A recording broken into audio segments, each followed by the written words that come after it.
All this ring mail. Oh, it's because it's iron.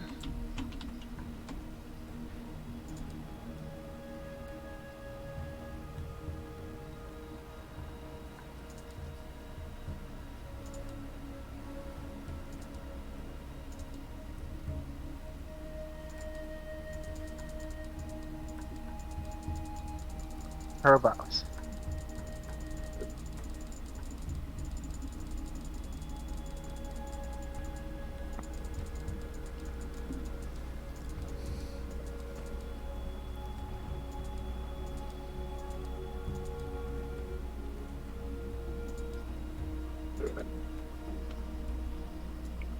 Hey guys. What's up, dude? Hello, hello. We missed you, man. You guys only been what, 24, 48 hours? 24 hours? Long enough to miss you. Oh. I miss you, I miss you.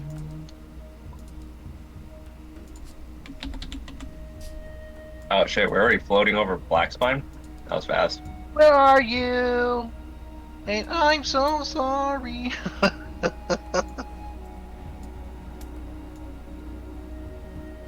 No, Joe. Can I make armor, Ninja, Ooh. instead? I made the shit. Oh, shit. Iron plate mail thundering. Hoi hoi, Captain. I do have to.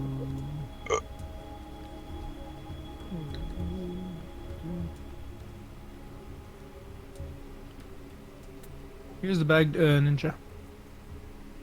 This one here.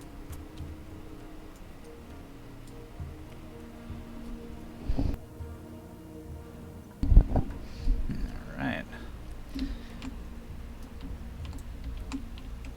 Alright, we're doing a model show starting off, I suppose. We've got the Sephiroth Angel with the wings on the one side.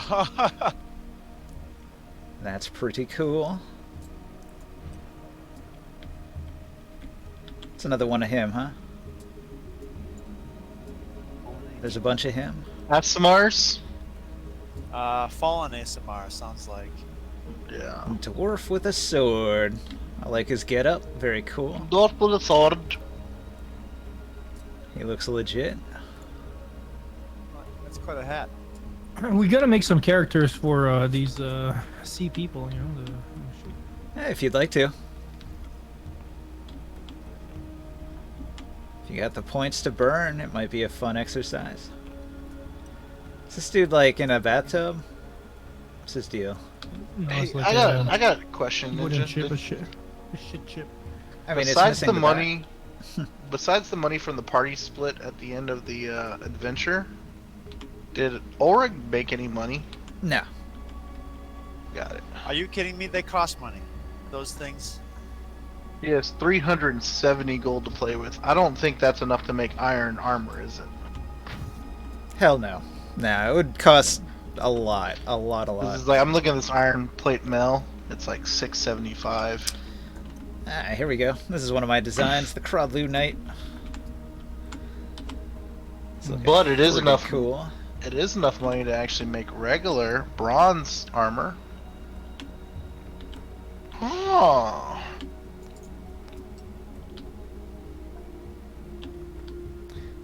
Charging into battle. What's the difference between iron armor and like a lower material? Is it just a in terms of sundering? They still have the same AC, don't they? Well, I mean, if you got an armor made of bone, it's easier to sunder. It's like DC 16 instead of a 18 or 19. Steel's got the best sunder resistance in the game. Yeah. I just can't afford all that. They have bronze officer plate mail. Here, it says armor type medium. Hey, look at this. This could be one of the pirates. I mean, this looks kind of like. I'll find him. I'll find him when I dig through the bag here. Maybe Corsair. We're getting there. Oh, whoops. No, that was you. Must have been you. It wasn't me. So positioning is going to be tricky. This is the below deck, but I'm going to shrink it down to fit on here. We're unlikely to use the below deck all that much. Already. This is mostly for storage.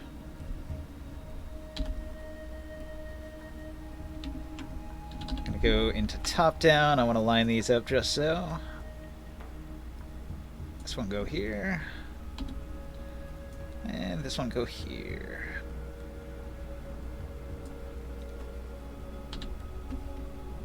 And the front deck now. Perfect. And then we've got main mast.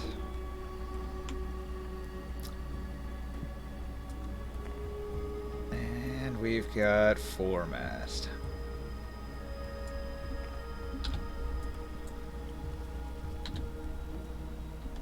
And Yeah, there so you all of go. our, We have a ship.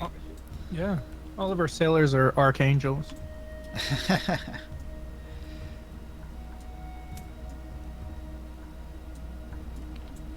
Okay, what have we got here? We've got a pirate lady. Yep.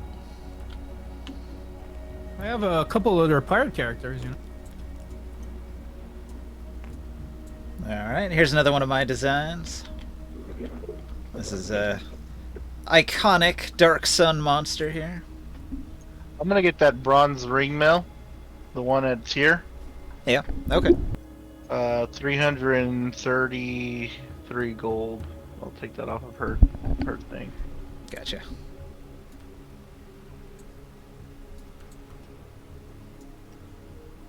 Armor class +4. Mm. This looks like one of the characters from Elden Ring. It's got sort of like a lion armor on him. Wait, I'm confused. Very cool. Right now, she's got stone guard plate armor. That's armor class +8. But it's made of stone, so it's fragile.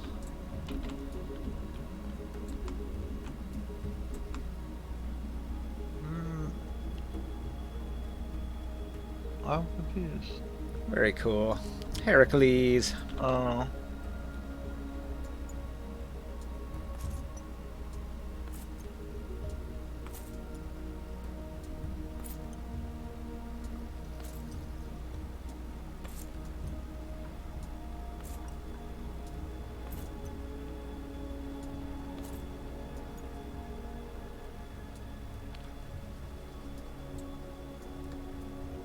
Alright. Let's get some crew on here. Is there a limit to how much you can save in tabletop? I don't think so. Not that I know of. Because I'm missing my Morkans and +5, huh?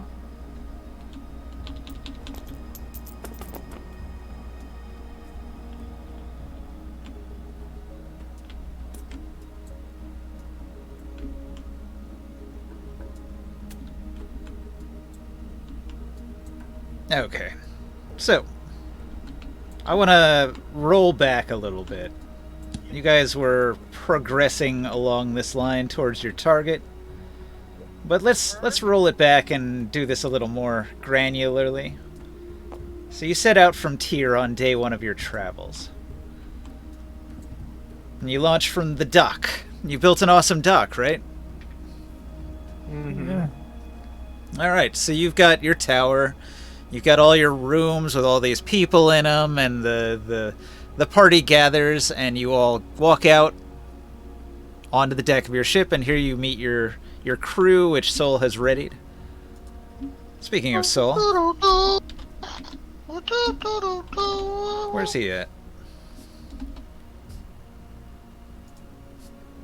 D and D time. And I guess Will probably gonna be late. I'm here. You're here? Oh, cool. But I'm gonna have to leave soon. Yeah. Right. So you go eat dinner, and then you'll be back at some point. Right. So, Will, you're like a passenger on this ship. We didn't assign you a particular role. Right. No? Wait a second. Didn't we want to have him on like on the range stuff? The decks?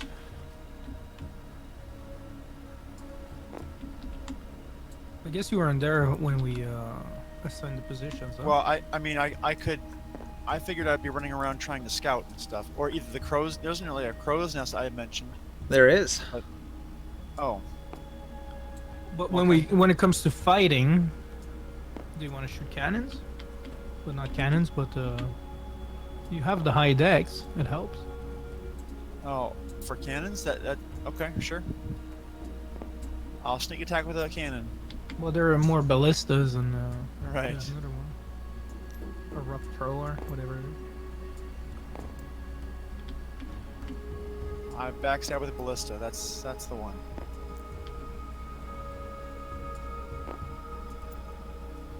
So when did you leave last time, Oren?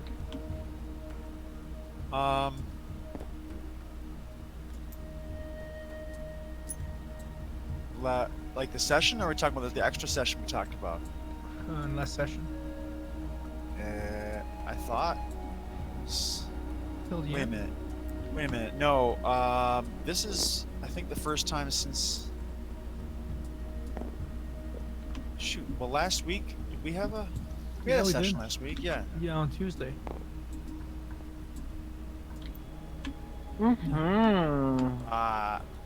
Oh no. Yeah. I thought So I was the- there to the end. So the ballistas are all enchanted right now. I don't know if you knew. Yeah, he paid for some of it, right? Did he? Yeah, I thought I did. Okay, that's cool. I just want to make sure.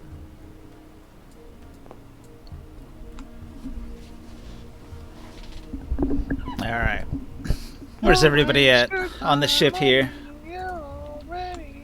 Where's my character? So You Nis fly said in the on your halfling- flying carpet. You landed on the ship. I see that Niset, the halfling, is set up as the.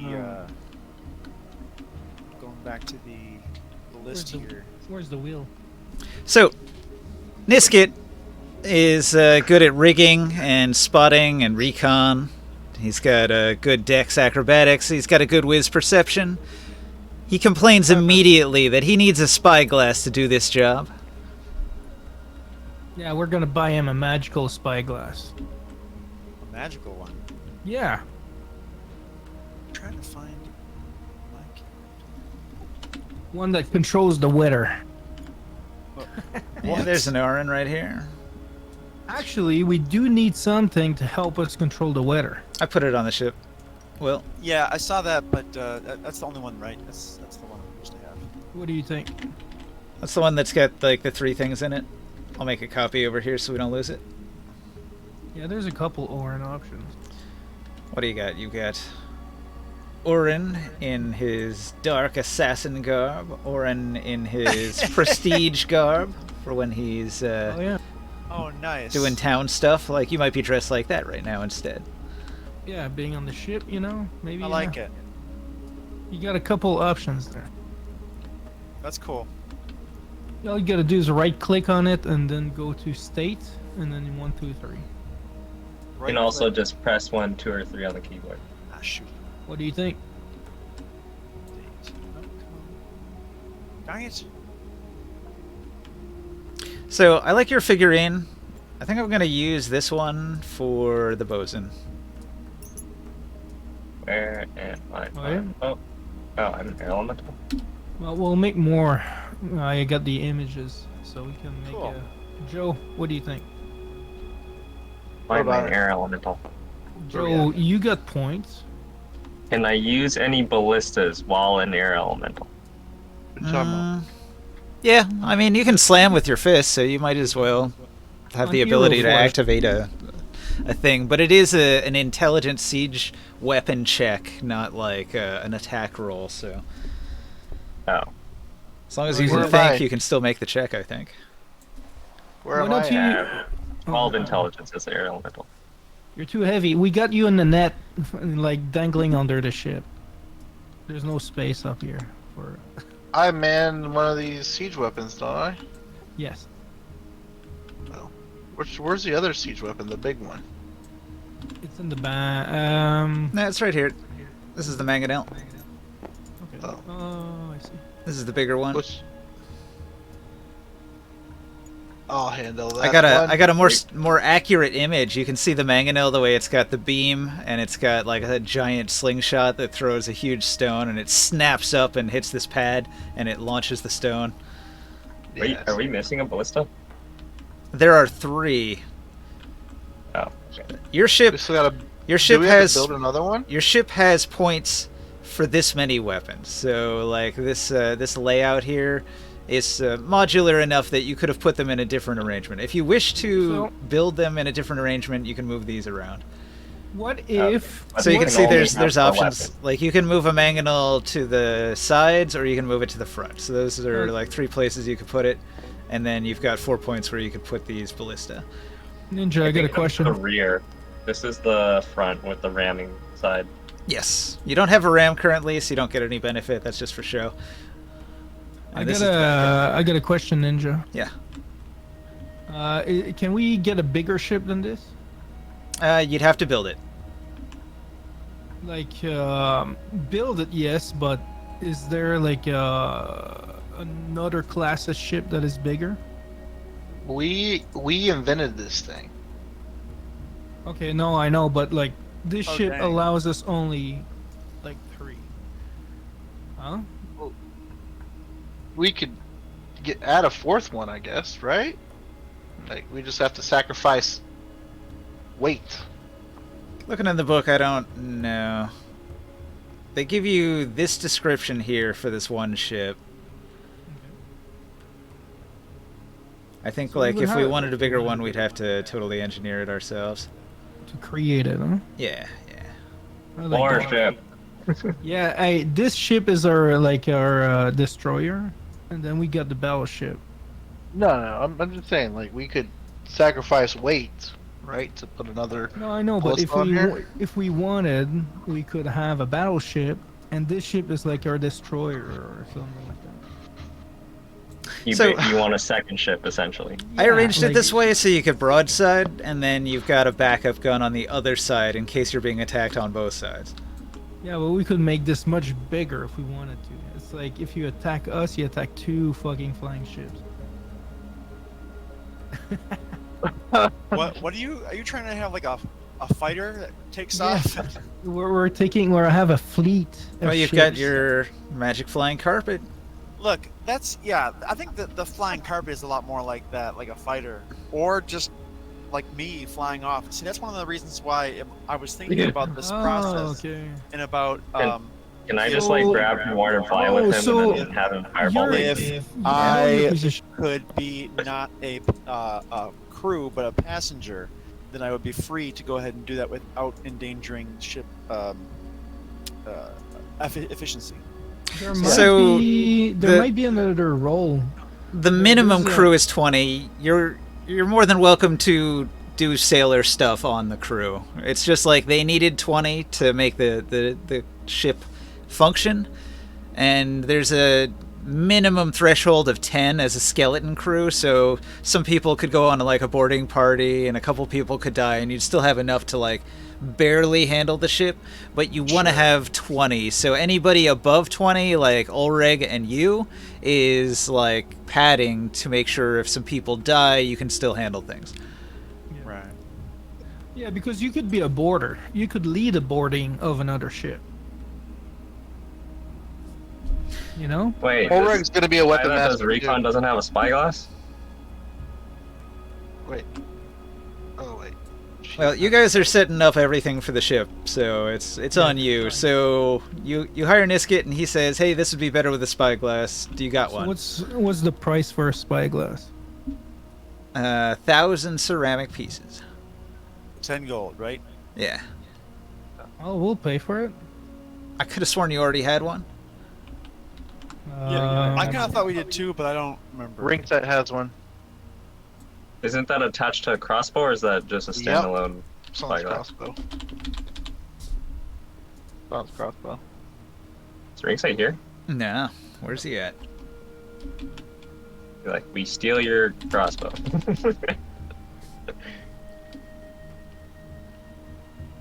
See ya.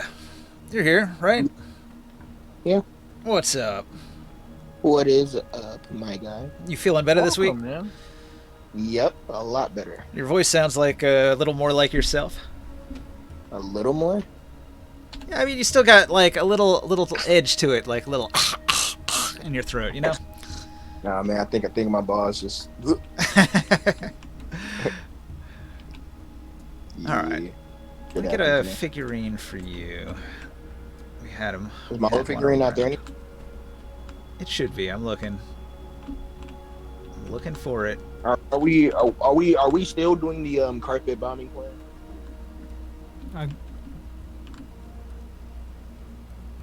I never got an official no on the carpet bombing plan. Wonder if it's on another Carpet map. bomb. Did we leave off on a different map? No, here's one. I don't know. We weren't here. What's All the right. carpet bombing? I mean, I think I was gonna like get like a whole bunch of alchemist fires and like toss them over the edge of the ship and we were flying over places.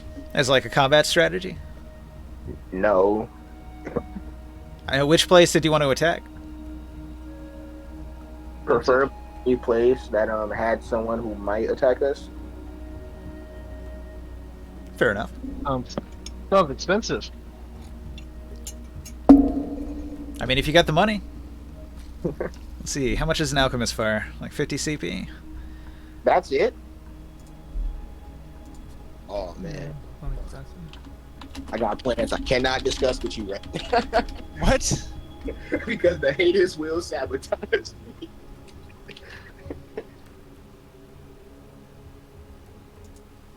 Yeah, they're just gonna like see Soul want to leave randomly one day. So what's in the bag? Nothing. What's So it's not very powerful. You can throw it up to 20 feet. On hit, it does a d4 fire damage at the start of each of its turns, a creature that's like on fire. And they can use a DC 10 dexterity check to roll around and put it out. What if I drop a whole bag of them? It might hit a lot of different people, maybe. Dump Like, them on I a don't crowd, know. perhaps. Yeah, like bags, like nets full of them, you know? Big explosion. If you're fighting land-based opponents who don't know how to fight an airship, that could be a good strategy. I mean, what are they going to do? Yeah, if only they have like swords and shields, you know? You've got gravity on your side. Get above the range of their weapons. What if I drop a piano? Wait, I could That's a Mars ninja. thing. Can you find a piano in Dark Sun, though? That's the question. I can Yeah. create one. You'll be the Bard of inventor of creation. the piano. That'll be fun. No, I'm a bard of creation. I literally created. Yeah. From your Well, imagination. I guess that kind of does check. There's an airstrike coming. Wait, I thought an airstrike. That's a doom doom. All right. Well, I would like to introduce these NPCs. So I'll start out with Taurus. Taurus, you are the weapon master of the airship. So What's up? you're like the officer, right? So your people are going to come and they're going to meet with you. So you've got Gar.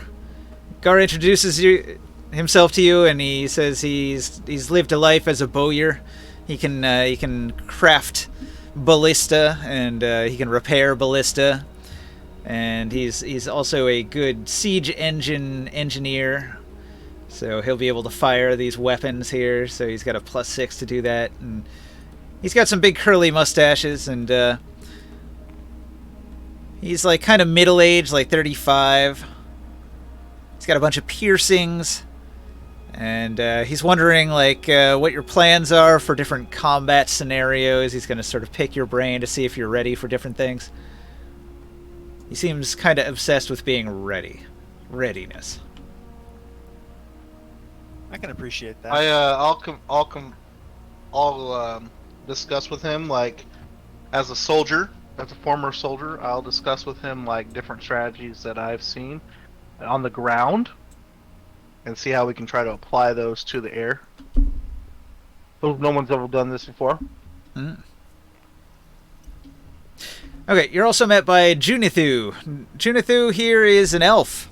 She's an elf of the Silver Hand tribe, and she used to be an innkeeper and a cook. So she has come on board as the ship's cook, and she makes some very tasty food. But she is My favorite. also quite smart and skilled and could fire a siege weapon effectively. So while it's not her main thing, she does double as a weapon person on the ship. And she's also a sailor, so she's got a number of things that she handles. I've kind of, on each one of these tokens, I've listed what their different jobs might be. You're also met by Grak. Ninja, I got some more characters here if you want to see later on if they fit. All these ones? Yeah, I'm still looking, but All keep right. on going. Sure. Now, Grak is a former gladiator, and he is really tall and covered in scars. And he's good with weapons. He's fired many siege weapons in his time. He'll tell you of the gladiator games where the people would run and try to dodge, and he would fire his ballista down into the group of gladiators to try to kill them. There's a games, so that the crowd participated in that. No. The crowd would like cheer it on, and he would shoot at other gladiators. Huh. there's an elf in the crew on our ship. Yeah. We'll have to deal with it. From Silver Spring, sounds like. Or the Silver Hand, you said. Yes, Yeah, a silver hand dealt- elf. We've dealt with them before. They're friends of mine. They're hard bargainers, you know that much. But, Yeah, so we traded no with relation. them before. no relation to Silver Springs. Well, that's where the silver elves tend to live. So it's her tribe of trader elves. Trader, trader. Yeah. Why'd you have to specify? I know how you feel about elves. I'm a bit racist. Well, Let's see. clearly some She's of us gonna are in this. she's gonna roll an insight. She didn't notice. She's going to flirt with you. Sorry, who's flirting there? Junithu, the silverhand elf. You're supposed to say, I'm married!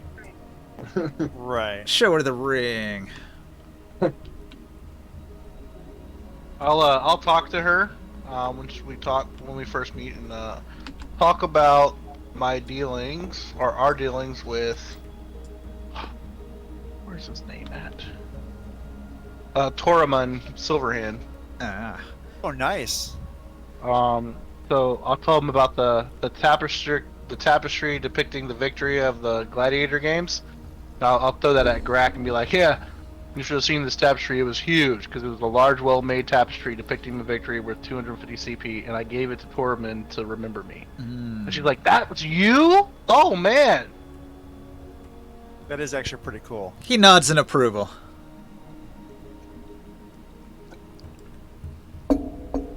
So, we've had dealings with the Silverhands. They like me. I mean, you're cool and all. He was a gladiator, but you know what? Grak is actually going to like blow you off, and he is. Oh no! He's going to. What? No, like he's going to dismiss you and walk away from you uninterested because he sees Long. He sees Morg, the druid in his elemental form, and Grak he's going to approach with reverence because he's really impressed by druids, so he is your biggest fan now. I like the first option more. Ooh. Before that happens, could I do something with Grak? Can he speak wind elemental? No, he cannot. Oh. If he doesn't respect my authority, I wanted to arm wrestle him. I mean, he does, and he appreciates that you're huge. But it's in his You're cool it's in and his character that he's really into druids and nature, and so he's just going to be a bigger fan of Morg than you. Okay. But Gonna you've ruffle also his hand with my wind hand. you're also going to meet another group of people. We've got these four. These are the boarding crew. And you'll notice that Junithu, when she doesn't get any attention from the newly married soul, she's going to turn her attention to the very attractive Korik. So out of the four in the boarding crew, you've got Korik, You've got Hungry Gotho, you've got Mares, and you've got Tay. Now, Tay, she'll just recline over here in the corner saying nothing. She seems like the quiet loner type. Gotho and Mares are in a fight. They are fighting each other, and Mares is demanding something from him. And Gotho is turning away from him and saying, "What do you mean? This is mine. I brought my own food. This isn't yours." And Mares is like, "You lying son of a bitch. That's my sandwich. You know it's my sandwich and you ate it." So they're gonna tussle over that, and of course Korik is uninterested because he's more interested in Junithu. They're distracting the hell out of each other.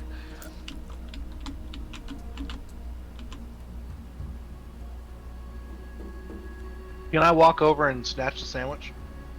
You want to interject? Oh, that's not I gonna wanna go do over well with Hungry Gotho. I want to try a sleight of hand. I want to walk up real quick and try. Okay. Here we go. Hold on. Oh, they're distracted. Go, stealthy Maybe. giant, go! Well, first I'm gonna stealth up to them. I'm gonna stealth up to them. So let me see. I gotta. Watch that. Does he get advantage while they're distracted fighting each other? I need advantage. I got advantage already because my gloves, Excuse. baby. I gave him Oh. disadvantage on his perception check to notice because he was occupied with this. I got a 20 on my stealth to Alright. sneak up on them. A dirty 20. You sneak up and you steal half a sandwich. It's got big bite marks missing out of it. Oh, I was actually Oh my gonna roll. gosh. What did I come was- back to? Kids Taurus is fighting for playing thief sandwich. again because the thief was unavailable. Even Oh, my son knows. 20, 24. To steal the Alright. sandwich. Even my son knows about this thing going on, stealing a sandwich. And Here's they're the beer. they're still arguing, and I'm just like, I ate the sandwich. Okay, so yeah, Thor's the they're great hunter. And I'll tell them, I'll be like, what are you guys arguing about? Anonymously known for stealing sandwiches on boats. okay. Well, Mares is going to point at Gotho's fat chest and say, "This bastard's always eating my food." I could go for a sandwich right now. Where's Mares? What kind of sandwich you got? Oh, I see. Uh, Okay. It was cank honey bread, and then there was like a layer of erdlu meat in there, and then some cactus strips, lightly fried. It was a thing of beauty. It does sound really I- good. I can imagine how it tastes.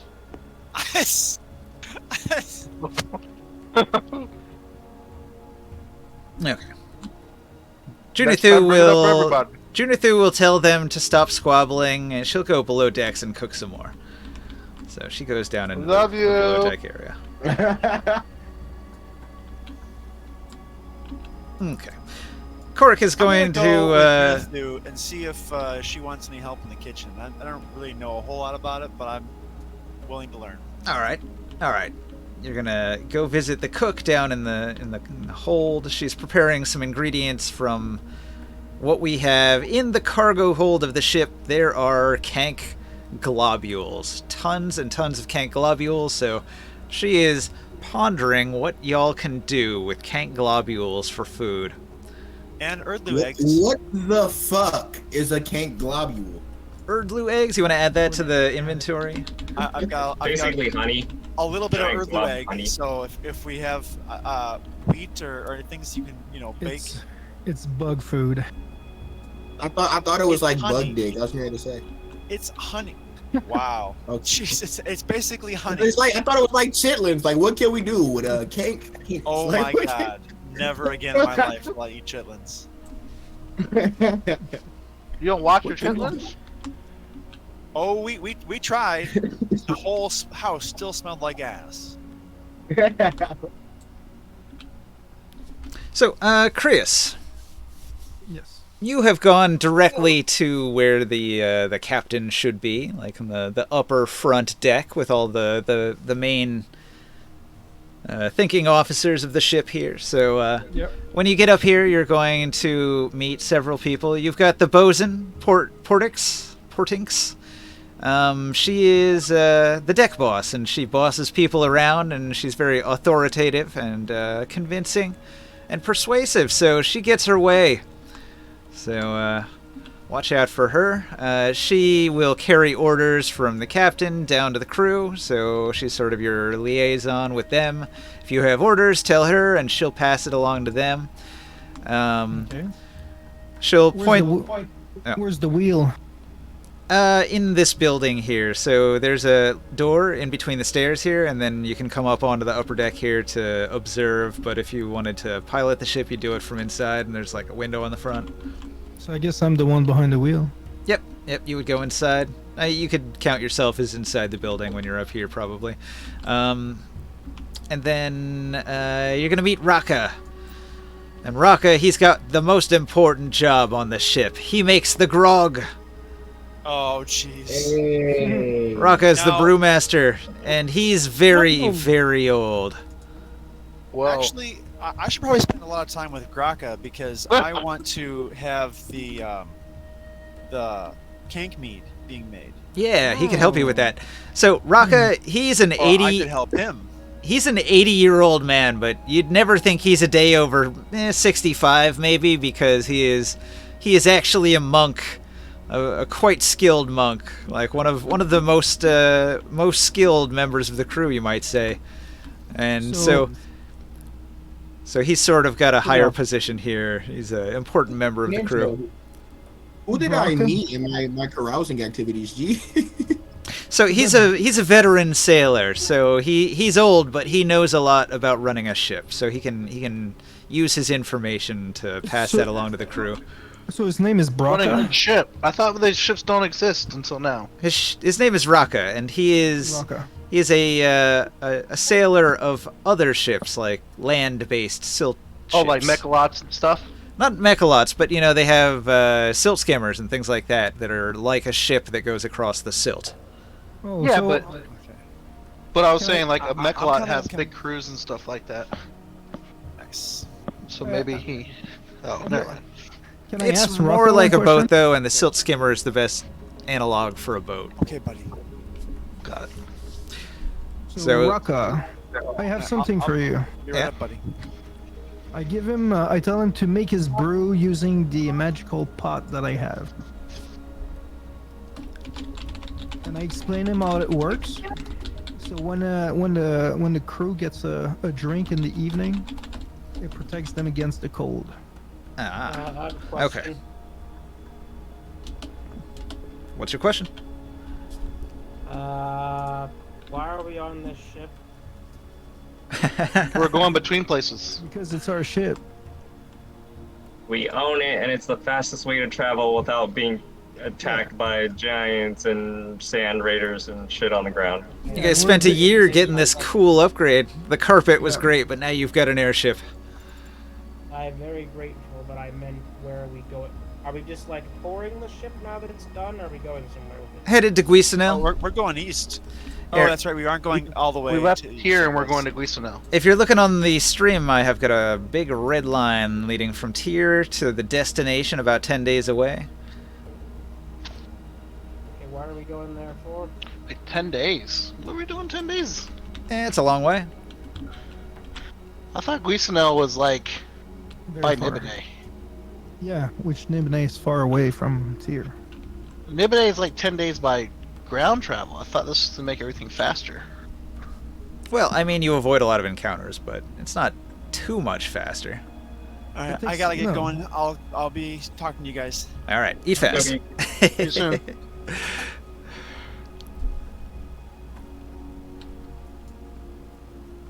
Okay, and who else is in the? All right. the We've captain's got Raka. He's going to go below decks and help Junithu because the cook and the brewer kind of work hand in hand. An important person on the crew here. He met Sol through the Veiled Alliance. So you've got Laresh the Trader. He's your sail master. He's a navigator. He can read maps and he can use navigator's tools and he can point you in the right direction with reliability with a +8 modifier there. Nice. And in a pinch, he's also a wizard. And he's got a little fox familiar that follows him around. Whoa, is he a filer or a preserver? I don't know, I told you, he's in the Veiled Alliance. Oh, okay. Gotcha. I don't know. When you said I didn't hear that Innocent, I thought you were like talking about a different character, like a character named Innopinch. In a pinch. I don't know. Little question, Ninja. Yeah. These characters are they gonna have some sort of a combat experience? Oh yeah, they all have class levels. So they'll level up over time, or? Probably not. If they are in combat, yeah. Come on, man. We're not taking these guys into combat. No. Well, When we get in combat, like, as if you could I avoid shit. combat in D&D. Come on. If the A ship cloud can, rating, if the ship is gonna be cloud attacked, rating. you know. I gave the ship stats because it's gonna get in combat. Exactly. Well, What if then a they might cloud get race like experience. sideswipes us? We need to like mount it and fight like a rifle army on a cloud race back. Right, but because it's like milestone experience, they'd have to go on the entire adventure from beginning to end. Oh no. Well, I assume they're not our same level. Oh, much lower. Much lower. So if they're lower level, then they would get different milestones than what our milestones are. Maybe they could all have like one level up at the end of an adventure. Yeah, that'd be cool. Yeah. Because we could actually gear them too, you know, and stuff like that. Yeah, we don't do that. I'm trying to gear Ulrich with her own money, and it's hard. Although these low-level guys, you might not want to be super attached to them because when you're rolling with a high-level party that encounters extremely dangerous things, you could potentially lose some of these dudes who have, I don't know, like 17 hit points. Some of these guys are commoners, really, right? Like the level 3, level 4. Well, yeah, like you start at 3rd level in Dark Sun because it's a hard world, and a bunch of these guys are 3rd level. So your drunken master Raka, he's the highest level. He's 6th level. Mm. And the next one down would be Laresh, who is a 5th level wizard. Oh no wait. I take it back. Dote is a 6th level thief. You haven't met Dote yet. Alright, hold on. So you meet Laresh, and Laresh, he's a navigator, and he's quite brainy. Quite the intellectual. And he'll introduce you to Franny. Franny One Hand. She is a scion, and even though she's missing a hand, she's got a sort of a telepathic or telekinetic mage hand that she controls. That she is just as effective as somebody with 2 hands. That's awesome. Who is the healer on this boat? We don't have one. Is the cleric asking that? It's you. Yeah. Wait, Is it? I thought he brought a fire cleric. You are the high cleric, are you not? Yeah, but can we bring one of my followers? Oh yeah, if you want to add them to the crew, that's Yeah. definitely okay. This guy here, I'd like to have him to the crew. Sure. And he can maintain the fire core and heal if needed, I guess. Which one? Where's he at? This He's on one? the boat. Yeah. All right. What's his name? I'll let you know after the game. Okay. Well, Rep storm. I'm gonna put him up here, and so you've introduced your follower, you've brought him on board, and you say, hey, this is the healer. He's from the temple. Gonna make him a little bigger. He's kind of tiny. And he will maintain the fire core when I'm not on the boat. You show him how to do everything? Yeah. Nice. Well, he has his own, immunity, so. Yeah, but I'll say you showed him how to do it. What level can I make him? Level 3? Yeah, 3 is good. I'll send you the information after. But he's a fire cleric of Grimords. You don't have better fire clerics to give us? We get a shitty level 3? It's a dangerous place. Yeah, they all get eaten, you know, by lizards. Hey, Taro. Mhm. Taro, everybody else has met some people on the ship. I'm gonna have you meet some people on the ship. So, over here, towards the back of the ship, there's a couple of dwarves. And they're sitting next to a man, young Clavis. Clavis looks like he might be a half-elf, although he swears to be human. And Clavis has carpenter tools all around his waist. And Clavis is following around this old dwarf, Ross. And when you meet Ross, Ross is a 94-year-old dwarf. And you can tell right away that he's a cleric of the earth. He's wearing some cleric-like robes. But he also has carpenter's tools at his belt. So you're immediately drawn to another cleric on the ship.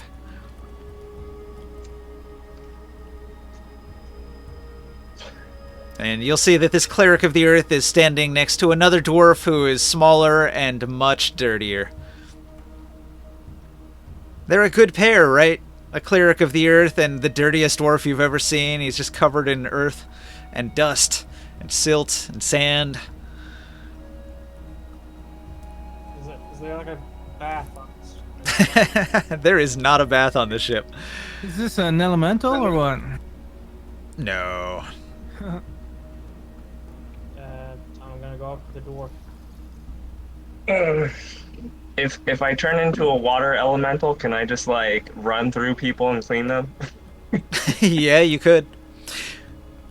So, you'll be introduced to these two. So, Ross is going to say that Dote is quite experienced. He's more than twice my age. And though he looks strange, and he has no concept of propriety, he does love discovering mysteries and solving them, and he's quite a good carpenter. He's got a sharp wit, and he's taught me quite a lot about carpentry many, many years these past years. Ross himself is an interesting character because he rolls his R's really profusely, and when he gives you his name, it's like, I am Ross! And he really puts some emphasis on it. Ross. Would you like to be clean? Genuine question. Dote just sort of tilts his head to the side and says, "What for?" What? Pleasantness. Oh my god, I love this guy. He strokes his braided beard and thinks, pleasantness. He squints his eyes, which have cataracts in them. He looks off to your left and says, my fine elven friend, you make a strong point, but I think I'd rather not. Mm-hmm. Well, Ross pats him on the shoulder and says he's clearly not an elf. He's some sort of lizard man or something. I don't know. you're not from around these parts, are you? Neither are you. They haven't seen many Terrans in their travels. We're from down south, Lidopolis. Have you heard of it? Where do you come from, stranger? The mountains to the west. Mountains to the west. Like these mountains? And he points west of Tyr to the giant mountain chain. Not quite. I'm like southwest of that. Yeah, beyond the mountains, you say. Interesting. I didn't even know that.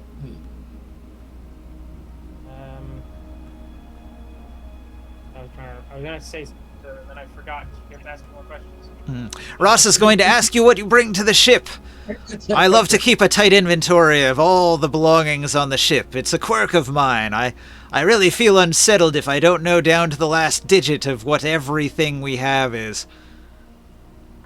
Well, if you must know, and I start just listing all the random freaking artifacts I have. He nods his head to each thing and listens patiently. Is there not like a trace of interest or surprise? Oh no, this is all quite businesslike. He just wants to hear an inventory of everything you own. This is gonna take a while, buddy. Okay. You should go by each item one by one, like going like excruciating like detail. There. Clavis is going to roll his eyes in boredom. He's going to hop up onto the stairs here, and he's going to begin singing a sea shanty. He's quite good at these sea shanties. You roll a performance. He is a bard by trade. He does roll a performance. Oh man, it's not good. It's a 3. He's gonna add like 6 to it. It's like a 9, but he's not doing a great job. I tell him to get the fuck down. He's a disgrace. he's like he's more into fighting. He's a College of Valor bard, so he's more into the battle part of it. So like his non-combat singing might not be completely on point. Maybe he'd be interested in following you around and learning a little bit about how you do your show, because like he's clearly not as skilled as you are. Here, let me show you how it's done. Where did he do it at? There. Oh shit, where did I go? He jumped up into the crow's nest where Niskit was hiding. Alright, can I roll it now? Yeah. Alright, let's see, plus 15.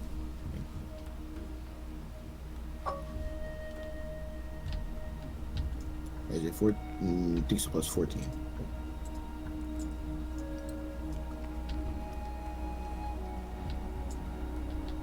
$31. That's amazing. All right. So Clavis is incredibly impressed, and everybody else on the crew will be impressed as well. You know, you might even draw a little bit of a crowd. Many of the people who haven't heard you perform will be quite interested. Gotho is more interested in eating some food over here. I'm gonna summon the Wind Elemental, A, so he can look at the cool airship that we have now. And Or you just like B, showing your god, like, look what I got. All right, so everybody except Tay will gather around. to join the performance. Wait, who's Tay? Oh, I got an air elemental. Does that give me advantage? Can I really? Are you just whistling super hard? I don't know what a wind elemental would do. And he can move, right? He can jig. Do you got like a bagpipe that it could blow into continuously? I was just thinking it like dances or something. That would be kind of sick. That's kind of sick though. Like half the work in a bagpipe is you have to blow into it while you're playing the instrument. But if you just got a wind elemental going through it constantly, you'd automate half the work. You I know got a what? better idea. I got a better idea. The I'm gonna make flute this the flute of the I'm winds. gonna choose to be a trusting person. Remember the flute of the winds I got for my wedding gift? He can play it. The flute, sure. It's a wind Wait, you got a instrument. flute? Yeah, I got a wind. I got a. Can I just fist it? Does that work? Grimorn puts on his party outfit. He's like, "Fuck yeah! It's time to take my shirt off, breathe fire, put on a little hat, festive hat with bells on it." That's Is that guidance. yes, I mean, guidance and advantage, ninja? Is that true? Yeah, Yeah, you get a guidance. Yeah. it's turning into a party, inauguration party, busting out the wine. This will attract the people below deck as well. I can't remember the last time things were just nice.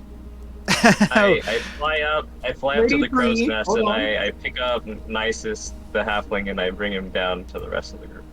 Yeah, Niskit is still sulking that he doesn't have the looking glass for spying on things. Ninja, 33 plus 2, I thought we 35 gave him one. performance. 35. That's insane. All right, yeah.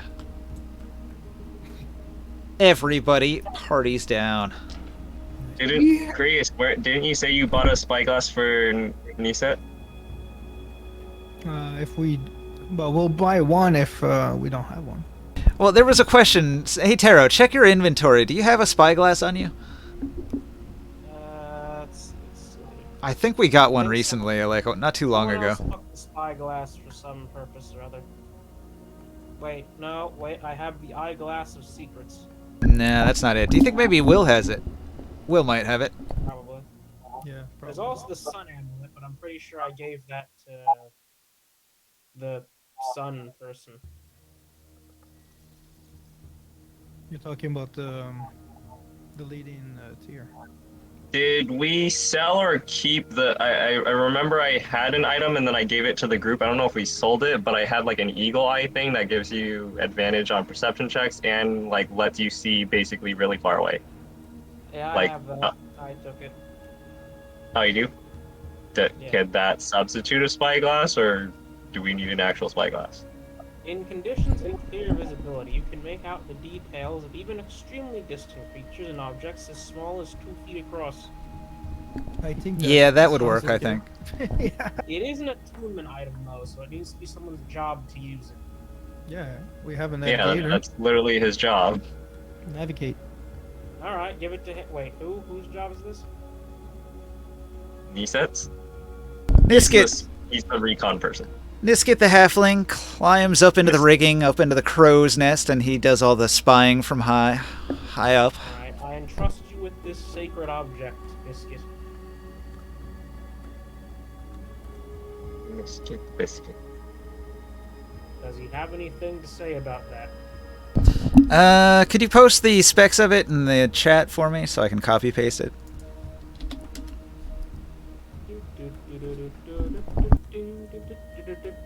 I'm singing the frickin' Wellman song by accident. 2,500. Alright, Niskit will begin attuning to this item this very day.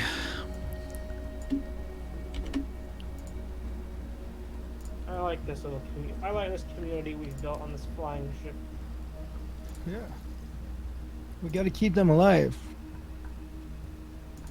We're gonna be so sad when they die. Oh, yeah. They're so fleshed out. Hey, do I need to go to a specific place to get to my Drake? Your Your what? Drake. You left it back in the tower, so you would have to finish constructing the tapestry that teleports from the Veiled Alliance headquarters Okay. to the... It was done, so I retrained him to be more horse-like. Okay, so, yeah, you just have to zip over there, and then you could take care of it. I mean, do I have the tapestry? Is that still in a tower? It had to be in a central location. It can't be taken with you. The magic of it requires it to be stationary for a period of time, so if you travel with it, it would never work. Oh, really quick. I'm sorry to interrupt again. I would like to find a way to get rid of this RAM object I have. I don't know, would the dwarf be interested in these bits of crystal spider? I forget what exactly the spider did, but maybe he wants it. You want to give Dote or Ross, perhaps, the pieces of a crystal spider? Yeah, Ross. See if he wants it. Alright. He takes it.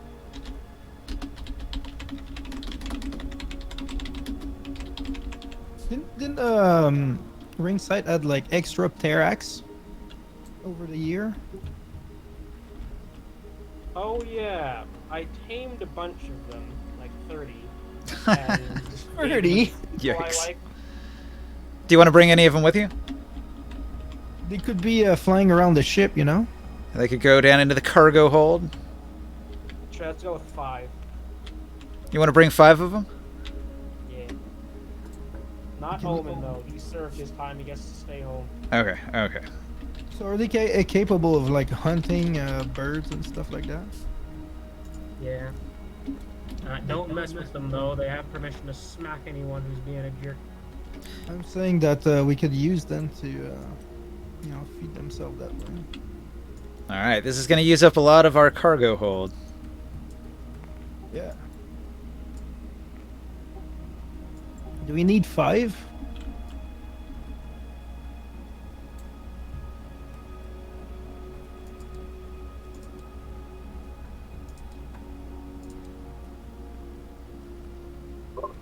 Can they just can they just like hook to the side of the ship and fly around the ship? Are those Pteraxes? They are Pteraxes. Yep, tamed Pteraxes. Equipped with riding gear. Man, we're like a aircraft carrier. Yeah. Yep. They Well, don't this have- is only further reinforcing my carpet bomb idea. Exactly. They can carry those nets full of. See, this is why I chose to stick with the fire cleric. We're on the same wavelength. Yeah. On the same-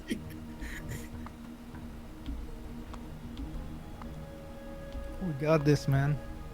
We can terrorize the enemy, man. From the sky. exactly. Like, what do you do when there's like hundreds of circling terraxes all carpet bombing your fucking house? Like, Okay, so let's say you've got your supplies, you've got your kitchen area, you've got your holding pens for all of your terraxes that can launch up out of this trap door here on the deck. That leaves you with, I'd say, I don't know, like 20% of your cargo space left. Let me try something. 20%. Yeah, I mean, you filled your cargo hold pretty much. Do we need like 5 Terrax? Can we have 3 of them? Yes, I am not particular about how many we bring. Okay. Alright, let's Frankly, bring. I'm still trying to figure out where the female Terax went. Let's bring 2 of them. You want 2? Yeah, that's enough. Why 2? Because we're not gonna use them. we don't want them to take all the space. You know what I mean? You're mean. Okay. We have like bombs. I don't really like bombs. Let's see. 2 of them only takes up this much space. That's not too bad. That leaves you with, I don't know, 75% left. Yeah. Nobody wants to, clean the shit from the Terrax in the basement of the ship. You know. That's what the interns are. Well, actually, I mean, old Dote and Ross, they might be interested. That's good soil right there. Okay. Let's bring 3. Well, they're gonna have their compost. Yeah, they're probably going to set something up. They're gonna have like a little patch of dirt and soil he can pray to. He's gonna grow some I'm mushrooms. sorry. He's praying to the pile of crap. Well, he's going to use the pile of crap. He's going to add to it over time. Yeah, he's growing mushrooms, man.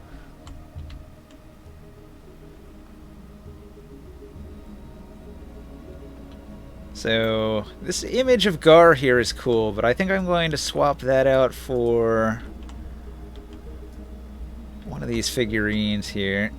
This one.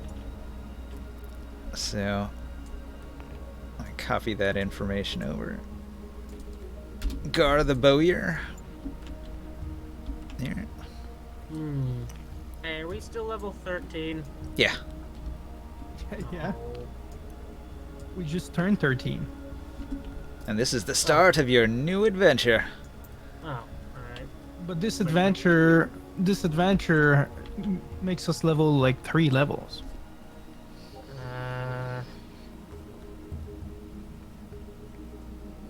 What power do I get now then? What is this? Oh, I have a level 7th spell. Yeah. So the dwarves, when they told you they came from Lidopolis, it's here on the map here, way to the southeast of Tyr.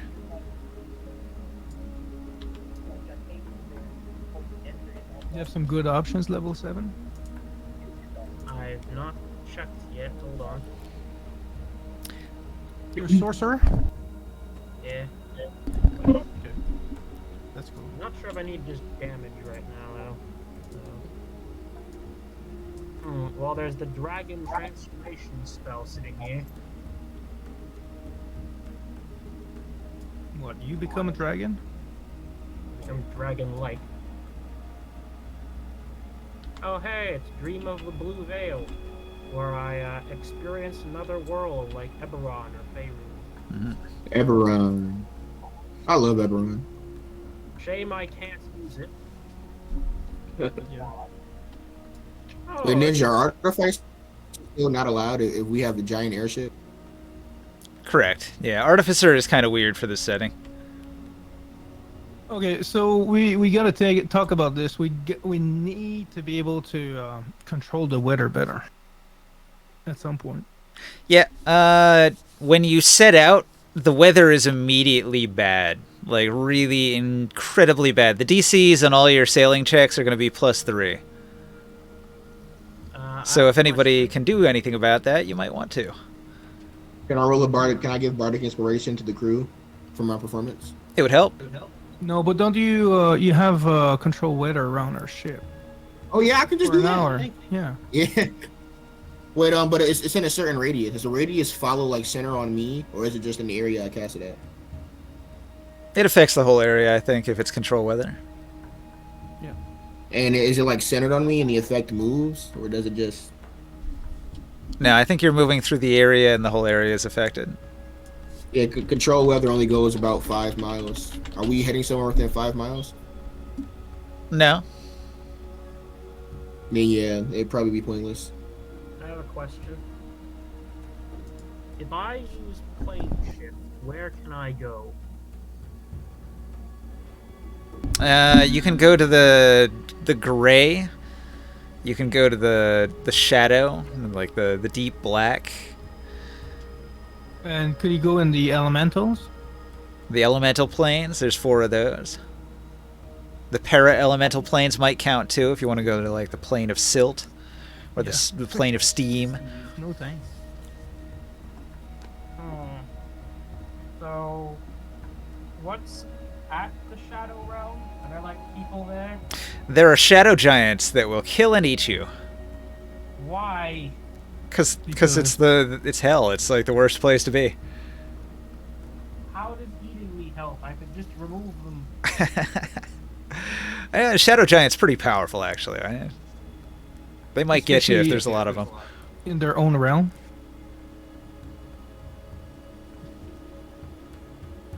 What jerks?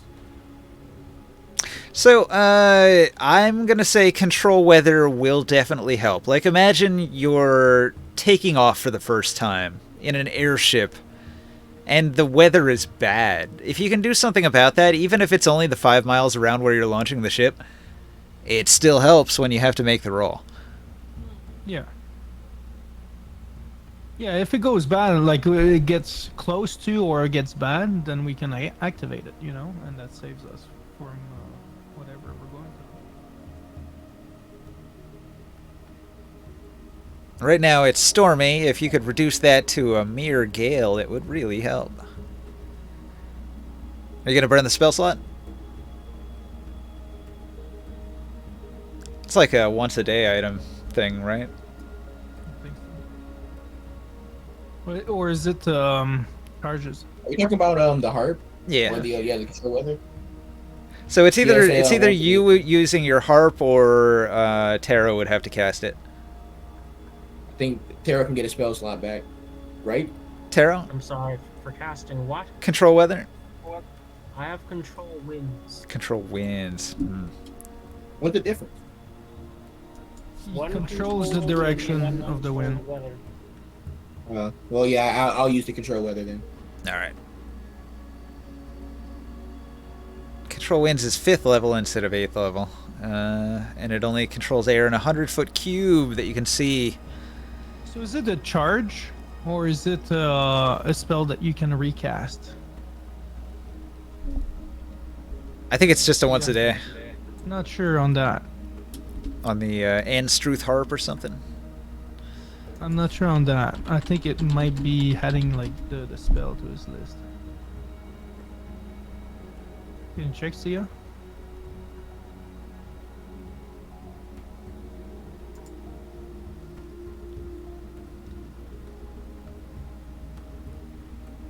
Internet says you're casting the spell using charges provided by the instrument. It does not use your spell slots. It expends the item's charges. How many charges does he have? I think just one of that spell. All right, I'm back. Alright. So how'd the control weather go? So it's a once a day. Okay. So you fix the weather so that it's not so bad. Everybody has to pilot the ship. So I tried to build like a little checklist of what all we have to do to make this happen. So Krius, you are the ship's pilot. Now, the navigator, he's going to try to plot the course accurately. I roll an 18, and he adds 8. So a 26 on the navigation. He says, clearly we want to go that way. Now that the winds are settled, we can launch. Everybody make sure all the rigging is good and proper, that the blimp is in good working order, has no holes in it, no leaks, none of that. Everybody is in a good secure location for the ship to disembark and move in the wind so that nobody's going to get thrown overboard. All safety precautions are being taken. You do have like 20 stacks of rope, so if anybody is especially worried they want to tie themselves to anything, you can take one of the stacks of rope and do so. Just say if you want to. Some people go below decks when the ship takes off. For example, Junithu, she goes below decks to the kitchen. Raka goes below deck to the kitchen. The carpenters, they will go below decks and make sure that there's nothing wrong with the ship while it's moving. Let's see. Freyna is going to sit right up in the front here and look out the front as the ship takes off. Hungry Gotho is going to raid the kitchen, of course. Let's see. Alright, Laresh is over here navigating.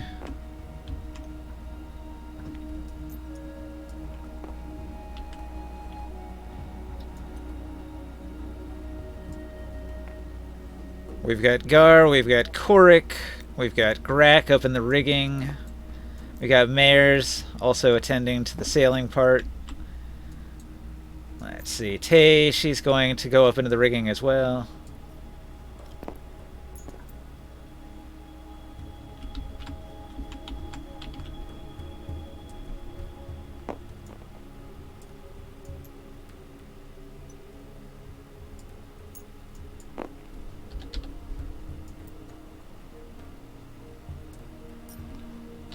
Got it. And Niskit goes up into the rigging, up into the crow's nest. Takes his spot up here and begins using his new item to spy around to make sure everything's okay. Krius, where's your follower going to be during all the takeoff and everything? Where the core is, like that controls the fire, like the eat. And all right, go below deck here, down to where the heat core is. Ninja, do I have the with the amount of performance checks I've run? Do I have the ability to call myself the world's greatest bard, or is there someone out there better? Is there a better bard? That's a good question. You might have to have like a contest in tier, and then you could claim to be the greatest bard in tier. I know, but if I enter myself, it's gonna seem egotistical. I mean, that's how you prove that you're the best, right? This contest is about. Challenge everybody to a rap battle, and if it's epic enough, you'll win. What do you think this contest is about? It's only about your ego. All right. So, Grimorn needs to pilot the ship. so what is it, a wisdom check? If you want to move the ship to full ahead, it is a DC 15 Wisdom Airships check.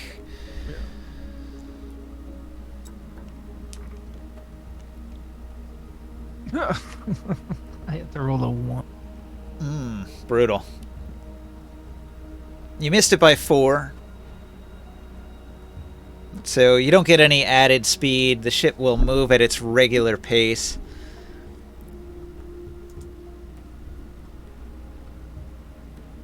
So, let's see. The fly speed is 5 miles. So an hour goes by and you move 5 miles.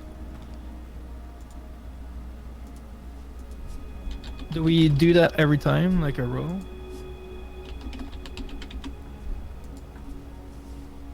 If it's difficult, it requires a roll.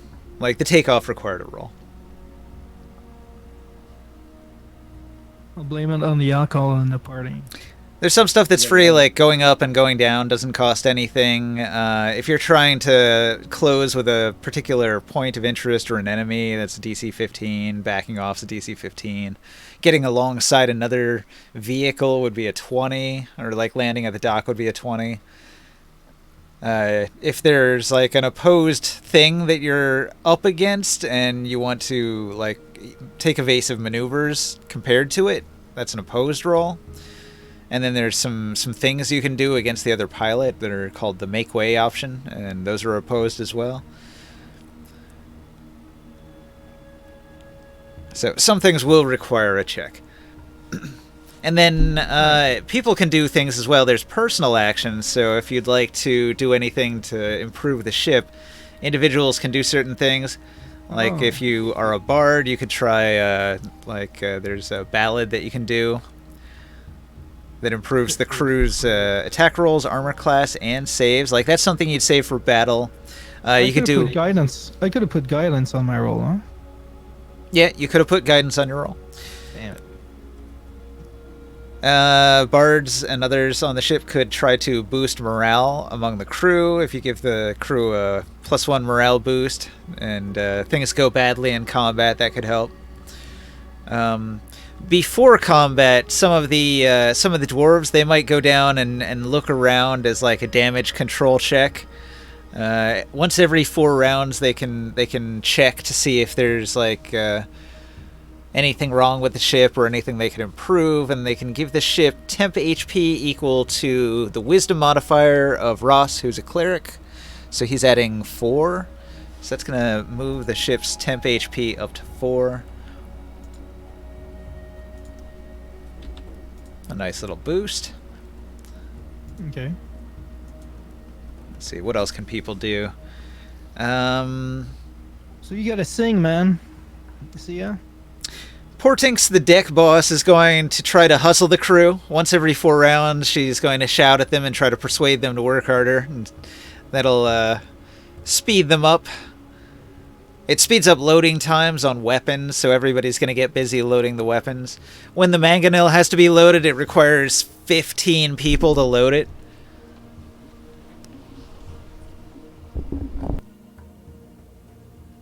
So that's like a team effort, loading the mangonel. Everybody on the ship has to like work together to do it, basically. Everybody except for the party. It's like the whole crew.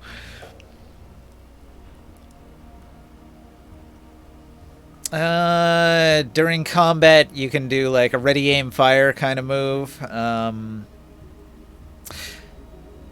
You can increase sailing speed with a DC 15 Charisma Persuasion check. So that's something that maybe like Taro could do. What are you trying to persuade them to do? So Taro, you are the first mate of the ship, right? And the ship is trying to get to the destination. So one of the actions that you can take is increasing sailing speed. And so you go around and you persuade everybody to work hard with a DC 15 Charisma Persuasion check. And that'll add 1 mile per hour. So instead of covering 5 miles, you'll cover 6. Right. Can we start this all over?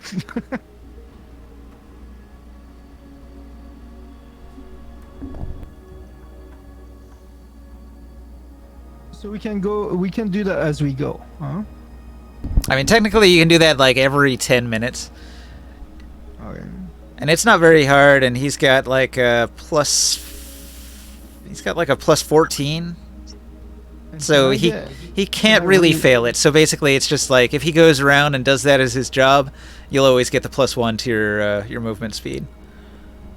So my roll, how often can that be done for controlling the ship? Once per hour. Okay, persuasion. Well, like you don't even have to roll. So basically you can just like what does your character actually say to get the crew going? I'm not used to this. You got it. I'm not I wasn't sure used to it either the first 2 or 3 times. I'm kind of confused what our ultimate goal is actually. Work hard. Okay, so the reminder of the quest from several weeks back, you were in the area and you learned that there was a stranded silt skimmer, which is like a boat that goes across the silt with these big giant wheels. And so the silt skimmer is left abandoned with its cargo, and if you go and recover it, you can basically keep the ship as the reward, and the dwarf would be happy to have recovered it. And so that was the initial like objective. The initial mission is to fly out there to recover the silt skimmer and to get it. But like that's only sort of the plot hook to get you near Guistenel, which is the entire quest, which ties into when Grimorn went and got the fire sword called the Scorcher, and he was immediately attacked by dragon men. The dragon men are from that region and are related to the mystery of Guistenel, which you can explore when the ship gets there. So that's the objective of flying across country. I think I know what I'm gonna say now. Come on then, faster! Did we take any iron with us to sell in other states? It was talked about. Did you guys want to acquire a bunch of iron? I mean, you did mention at one point you had the idea you would get some iron and you would deliver it to a place like Nibene and try to get a profit as the deliverer, as the shipper. We can try that. Yeah. How much would we get paid for that? Okay, well, somebody's going to have to convince the Templar of the Mines in order to even get a small shipment. Like, they're not just going to trust anyone with an iron shipment. Come on, we're the heroes of Tyr. Like, you're not even in a guild. Like, you're not with one of the great houses. Like, you're really going to have to make an amazing charisma check to convince them to give you an iron shipment. Are we not technically part of that one? What was that one like weird thieves guild thingy that we put as a like official kind of trade house or something? Oh, do you want to fly under that flag? Like, it would make you an official trade vessel of that guild house. Are you guys opposed to that? Does it seem too sketchy? Currently, your ship has no flag. You're just like a free agent. But if you're flying a trade house flag, then it's like official that you're a trader. Have those people ever gotten caught while they were doing their stealing stuff? Not yet, that you know of. Okay. Do we have to put up a flag? You know, we don't really have to, no. Well, I mean, he's telling Tyr that they are traders and that you're carrying the shipment, so word will get around probably. It's our own merchant house. It's fair, though. If you want to do that, you can. Yeah, we have our own merchant house. Okay, but somebody still has to roll the charisma persuasion check. You might want to throw a stack of bonuses on it, because it's going to be a hard one. You said persuasion what now? Persuade the Templar of the Mines to give you an iron shipment. Guidance. Go get them, soul. Yep. Yeah, but Use your contacts. I was gonna make the check. Never mind, I guess. Wait, what's your persuasion bonus? Plus 10. I have a plus 14. Gee, why is No. Roll to give him advantage. You only need to roll a 10. Well, Which is automatic. why is everyone freaking better at things than me? There you go. So you have I'm the advantage. bard. You have guidance and you have advantage, but you do not And have bardic bardic. inspiration. Do you? Yeah, I give him bardic inspiration if he rolled it. No. Wait, is he rolling or am I rolling? Well, that's the thing. Like, who's rolling? Is it better to You do want- it with the +4 that you have, or to do it with bardic inspiration? Yeah, he has a +3 over ringside. Plus 4. Yeah, but I can give him bardic Guaranteed inspiration. +3 or what's your dice? It's a D8. You want to D10. try to roll a D8. Oh, let me see. D10? I'm pretty sure it's a D10. Yeah. D10 or guaranteed +3. I think the D10. All right, so Saul's giving ringside advantage then, because he Yeah. really wanted to talk to the, the So minesweeper. ringside, you get advantage, and you get guidance, and you get bardic inspiration with a D10 to persuade.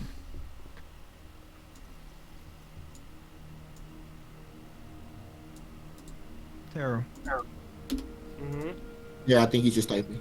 Yeah, so Taro, you roll the persuasion with advantage. You have a D10 from bardic inspiration, and you have a D4 from guidance.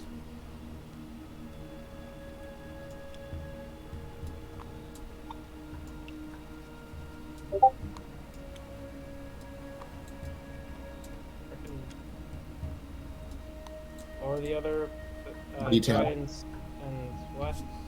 D10, Bardic Inspiration. Oh, Oh, 36. 36. nice. Ooh, he rolled pretty high on the bonus ones. Bonus dice. Yep. 9. Ninja, 36 persuasion check. 36. Damn. The DC was 30, so you beat it by a fair margin. Nice. The Templar was very hard to convince, and you probably spent a couple hours in meetings and dealing with different people, confirming different things with different groups, that you're not affiliated with other houses, that you're not stepping on any toes. But yeah, you can get a shipment of the iron in a chest, and if you deliver it to Nibene, you'll earn a profit. Don't lose it, otherwise your name will be forever smeared as a bad merchant, bad deliverer of goods. That's Yeah, cool. You also have to make sure that we bring back the money too. Yeah, the money the is profit. ours. Oh yeah. Well, you'll get to keep Like, a portion of the profit, but the money for the iron that is delivered needs to be returned as well. Right back. That's okay. someone needs to keep a watch on the greedy guy. Hey, can I buy two Ninja? In Nibene, is it possible to buy 2 bag of holding? Probably, yeah. How much would that be? A bunch, but you're not there yet.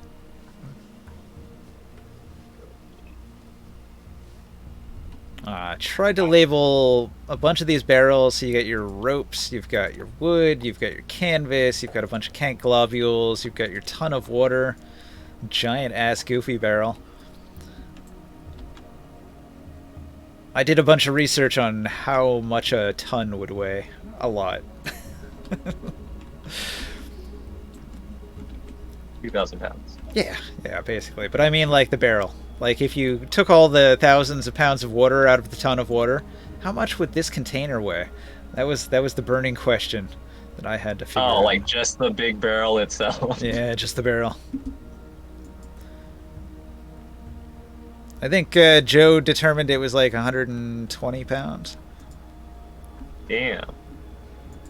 It's a big barrel. But that's enough water for everyone on the ship for 10 days.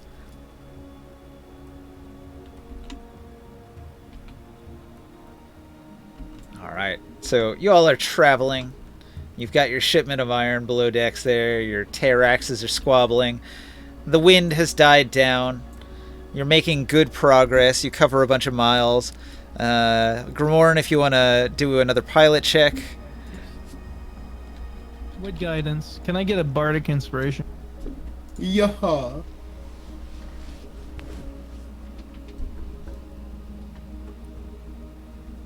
I got 2 more. No, yeah, I think 2 or. Hold on, let me check. I got 3 more left. 24.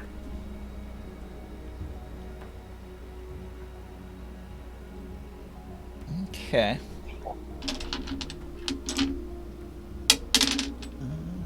Nice. 8 miles. Alright. It's smooth sailing for a while. The wind picks up when you get out of the sort of like region of the calmed weather. But at that point, you've already lifted yourself up above the clouds, and you're making good time. Go ahead and roll it again. Okay.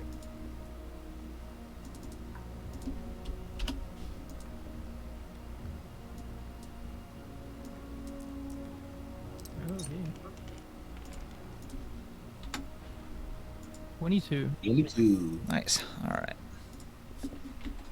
I'm rolling. We are low. not trying to jinx it, but we are just going crazy with the rolls tonight. I'm rolling shit. I rolled a 1, a 6, and a 4. Come on a d20. Don't forget the 5. All right. So let's see. Hour 4. Do another roll. Do I get anything from the bards and all that doing their singing, all that? If there's not combat, a lot of them don't really apply. We're always adding +1 mile. Okay. Hold on. Big number. 29.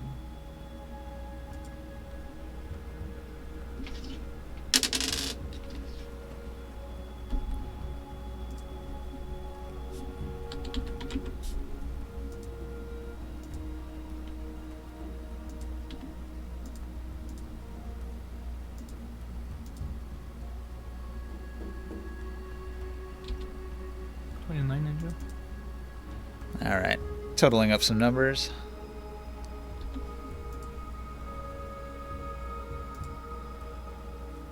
If I roll like if I roll like a 40, okay? Yeah. Does that automatically teleport us? It does not. But if you roll a 1, it slows you down. And if you roll a 20, it speeds you up a lot.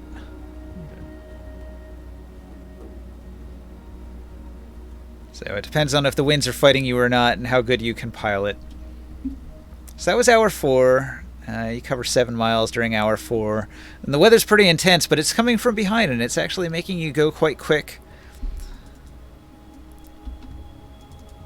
You want to roll it one more time? Oops, I forgot the d20. Well, it's a minimum 19. 19's good. Okay. But let me roll my d20.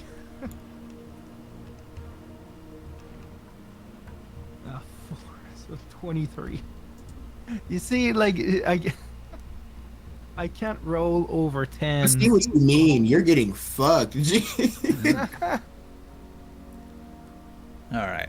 So let's see. What time did you start out? What time of day? You leave at like 10 a.m. or something? Yeah, we partied a little bit. So let's see. 11, 12, 1, 2, 3, 4, 5. Okay, so we are at like 3 p.m. in the afternoon. And you've crossed into some open desert, right? You're way out in the middle of nowhere. And as you're flying along, I'm going to make a roll. Okay. Giant cloud ray sideswipe. Ha. That does seem like something that could happen up here. You're pretty high up.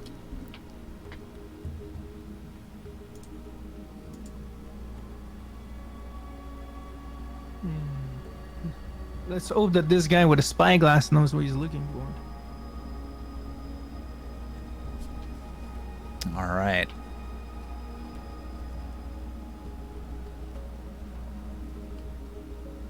So he actually failed his check. And so a group of creatures closes in on the ship without him noticing. Why do you... Oh my god, why? They came in out of the clouds. He's so fired after this. Alright. There is a large pack of Arakokra. The Arakokra swoop in, diving out of the clouds from a blind spot. So, alright. Send the Terrax to distract them. Now, because he failed his check, he didn't notice them at a great distance, which means they were able to close. But you still might win on initiative if they're not fast. So everybody, make sure your initiative thing is correct. Actually, they're all over here in my DM area, and they're all the same every week, so I don't think it changed, right? We aren't rolling anymore? We're not rolling anymore. I'm going to click it and it's going to go. I just need to make sure the everything else on the ship has an initiative. Okay. I'm going to add a stack of NPCs here. I need. Is that what Arakakra look like? Why are they so fucking like hairless chick? They look like vultures in the Dark Sun world.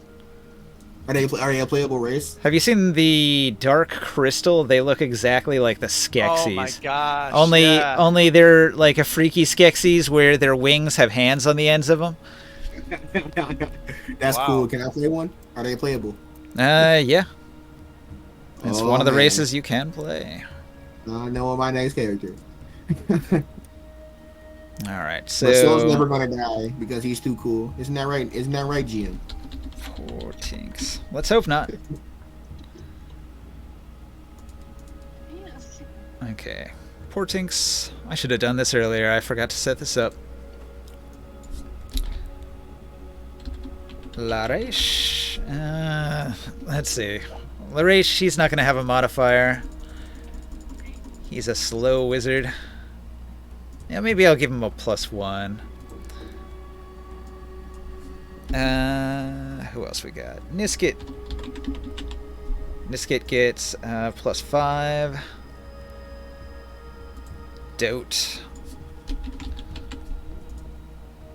Dote gets nothing. No, wait, he's a rogue. Back. Dote gets 5. Welcome back. So, a bunch of Arakokra have attacked the ship, and I'm about to roll initiative. So you might want to start planning for what you're going to do.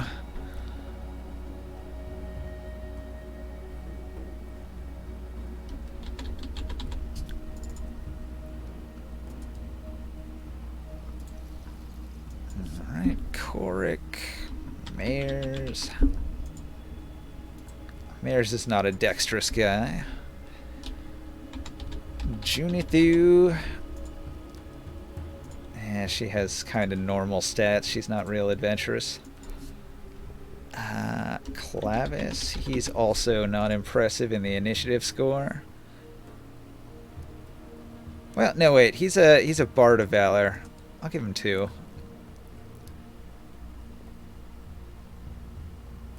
Alright, we got Ross. Dex isn't his thing.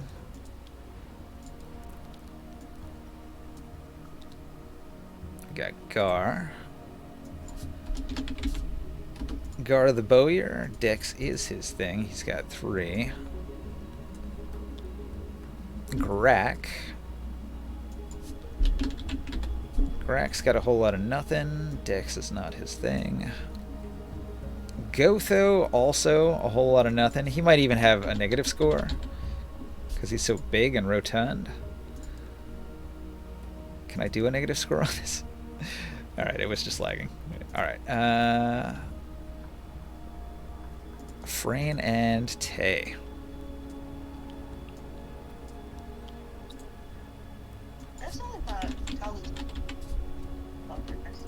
Yeah, both of those have 2. No, actually, Tay has +3. She is a monk. A dexterous monk.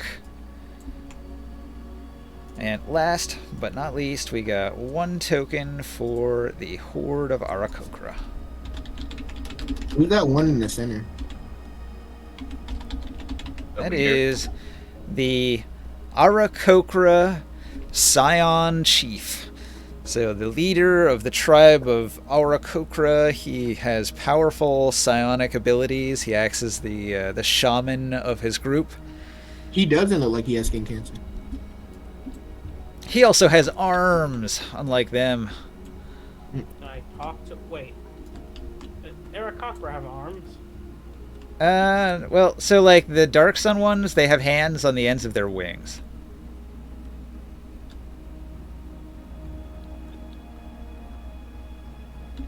Are you still talking? You couldn't cut out, Ninja. They have hands on the ends of their wings, the Dark Sun ones. They're not quite like the traditional Arakakra. So, are they attacking us? They dive out of the clouds, screeching, a whole flock of them flying in close to attack. They're going to attack almost last. So like everybody on the ship basically, except for Grak, notices them before they get here. Everyone but Greg gets to Yeah, do they're something. gonna die. They're gonna die. Because fuck Grak. We all hate Grak, right? Except the Grak lovers. But one thing does happen as they approach. So the leader of their pack, he can cast a spell, and he can cast it 300 feet away.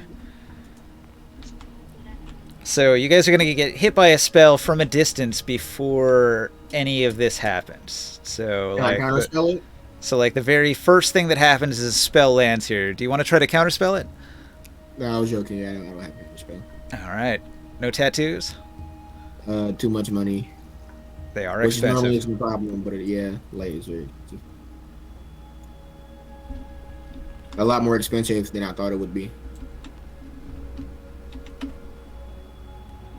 Really useful. Are these 5 foot squares? Yeah. I thought the ship was bigger. Man. I mean, it's an airship. It can't be that big or it wouldn't be able to get off the ground. The blimp above you is humongous. Like, this is the smaller part of the ship.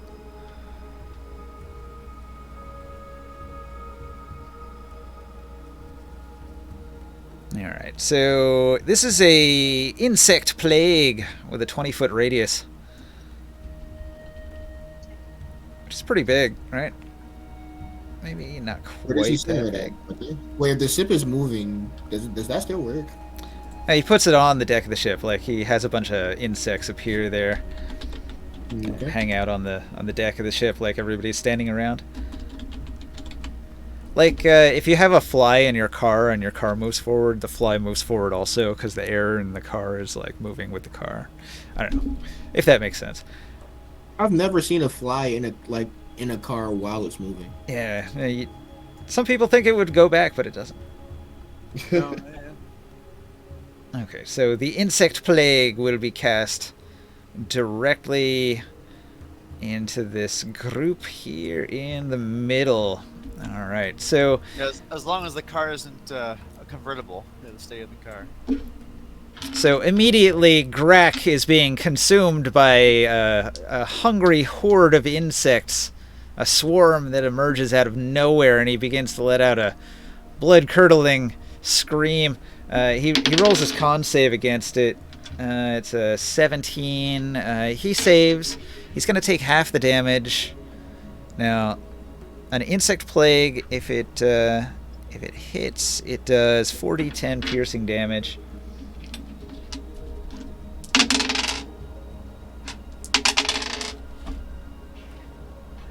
.21 piercing damage.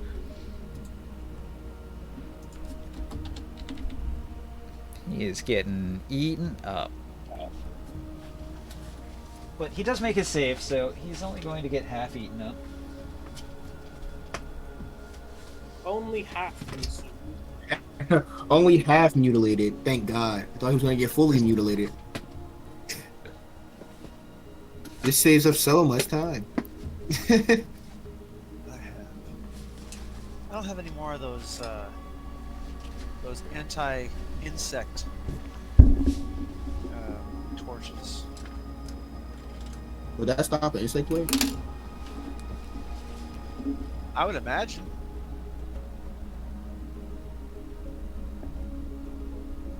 Alright, making a note. Hang on. I had to grab a pen. I didn't have a pen handy.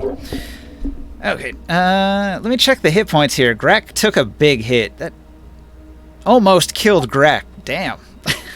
Yeah, even though he saved. No. Because he saved, he only took 10 damage, but that would have almost killed Grak. No, almost killed Greg. Wait, what level are these people like- that we hired? 3? 3 to 6. Third level? Yeah. Oh. They are not combat ready for our level.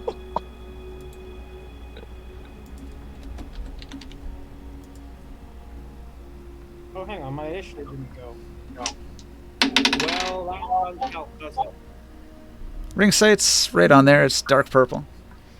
No, okay. Let's just sweep that under the rug. am Highest level. surprisingly lower than I thought I would be. Where But do I higher put than my Wait, initiative? no, the. It's already taken care of. Oh, it's better than one I rolled anyway. Yeah, it's automatic now. Once I got your initiative bonus, I just click it and it automatically will figure out what your initiative is on the big list there. Nice. We have 6 people who are above level 3. All right, Korik took a big hit. He is almost down. He lets out a scream as he's covered in insects. So everybody in the circle here is getting eaten up by bugs. Gar was able to cover up. Korik and Mares both got badly damaged. Grak was able to cover up. The bosun, she got badly damaged. So up there, up in the sky, the cackling Arakokra, he's letting out a screech, and he tells his horde, "We shall feast tonight!" And he has them diving down towards the ship to attack, and he cast his spell as they're diving in. And they got to within, I gotta say they're 250 feet away. So Where is the entrance and exit to the under part of the deck? in between the stairs, you can go into it. Okay. And there's trapdoors that go below decks here. So there's like a building you can go into here, and you can go below decks there. Okay.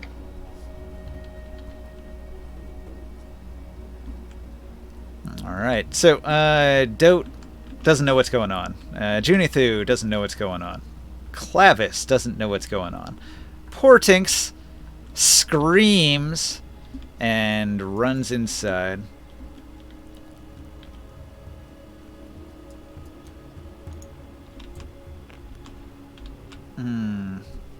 Trying to think. The way this spell works, if you start your turn inside of it, it hits you. That's when it would take. That's when they would hit them. It's at the beginning of their turn.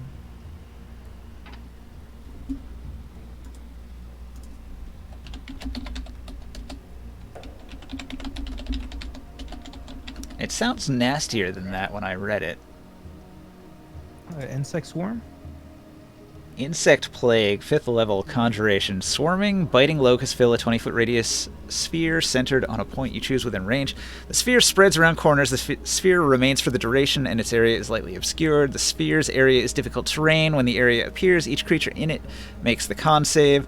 A creature takes piercing damage on a failed save, or half as much on a success. Creature also makes this saving throw when it enters the spell's area for the first time on a turn or ends its turn there. I guess, okay, technically she's already in it, so she isn't entering it. And she can get out of it before ending her turn, maybe.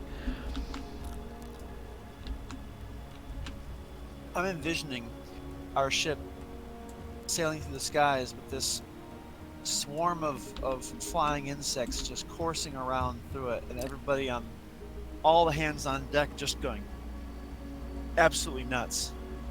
So, let's see. 5, very 10, cinematic. 15, 20,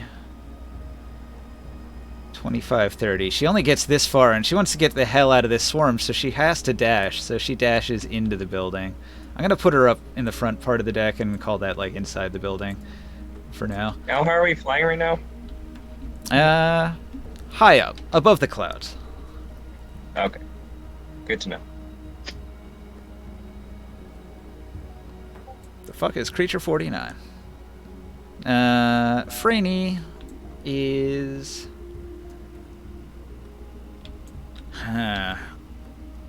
Can we target the chief in the middle, or is it like completely blocked by all the horde? The horde protects him. Okay. So when he's inside the horde, a horde can allow a friendly creature to enter its occupied space and protect them from enemy attacks. The horde can protect up to 3 creatures of the same size as the horde's individual creatures.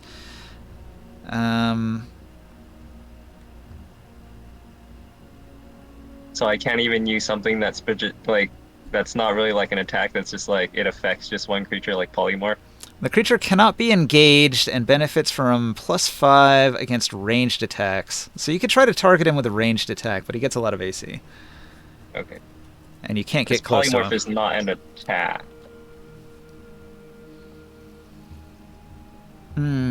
As part of a horde, he can't be targeted by a spell unless it can affect the whole horde. Okay. It's like some other creature will take the polymorph hit. Hordes are immune to charmed, frightened, grappled, paralyzed, poisoned, petrified, prone, restrained, stunned, and are immune to any spell or effect that would alter its form. So, Oh, okay. Never mind.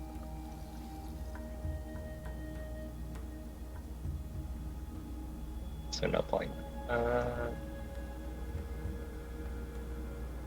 Oh, it's not my turn yet, anyways. okay. So Franny, she runs to the stairs over here, and she's going to call out to everybody, "Man the weapons! We need to shoot them!" She's going to look at the insect swarm obscuring the front of the deck, and she doesn't know what the hell to do about that. That's kind of a crazy situation. She knows the mangonel is loaded. She might be able to reach it. She's going to dash towards it. She stays on the outside edge of the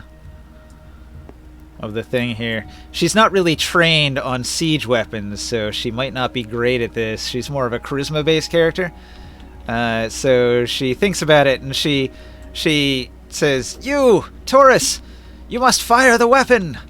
Alright, she ends her turn there. Ross doesn't know what's going on. Orin. Alright.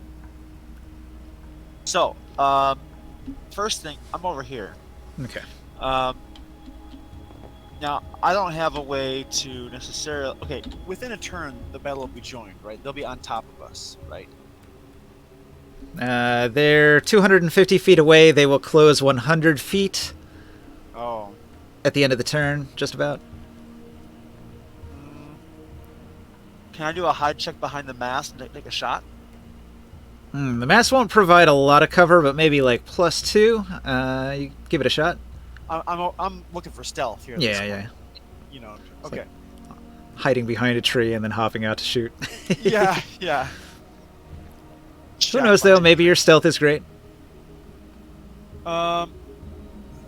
Actually, I need to type this in separately because it's not correct on here. These are some eagle eyes though. They got pretty good wisdom. Okay, first of all, we gotta... Oh, I have to roll that with advantage. My bad. It won't matter. 19. I'm probably sure that's gonna be good. Yeah, you're good. Okay. So then the attack roll is the harder part. Are you aiming at the leader in the center or one of the horde? I'd like to aim at the leader in the center, but I know I can't. No, you can. You can shoot at him, but his AC is +5. And then on top of that, he's gonna be... You know what? Let me just take out one of the Arakakra. His armor class would be very good in the center. Yeah, let me just take out one of the defenders. Okay. Because it's already gonna be hard from this distance. Because what happens when you're... Okay, so 260 feet. If it's a longbow, it's 100 feet range increment, right? How does this work? For a longbow? Yeah.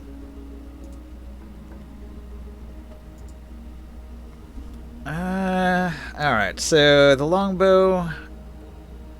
Isn't it like 150 and then 600? So you would have disadvantage because it's in the second category. Okay, so I just rolled twice with disadvantage. That's what you're saying? Yep. 2d20s, keep the lower. And disadvantage. Here we go. Yeah. Okay. Okay, wait. Can I blow a dice on that? If you want. Snack neck. What did I roll before? A 14 plus 4, 18. Does that hit? Probably not. But just one of the outside defenders. Their armor class is slightly better than that. That's all I got. Okay. Okay. I fling an arrow, and it goes whizzing on by, 200 feet away, 260 feet away. Okay. Niskit is going to let out a high-pitched scream and point and say, "We're under attack!"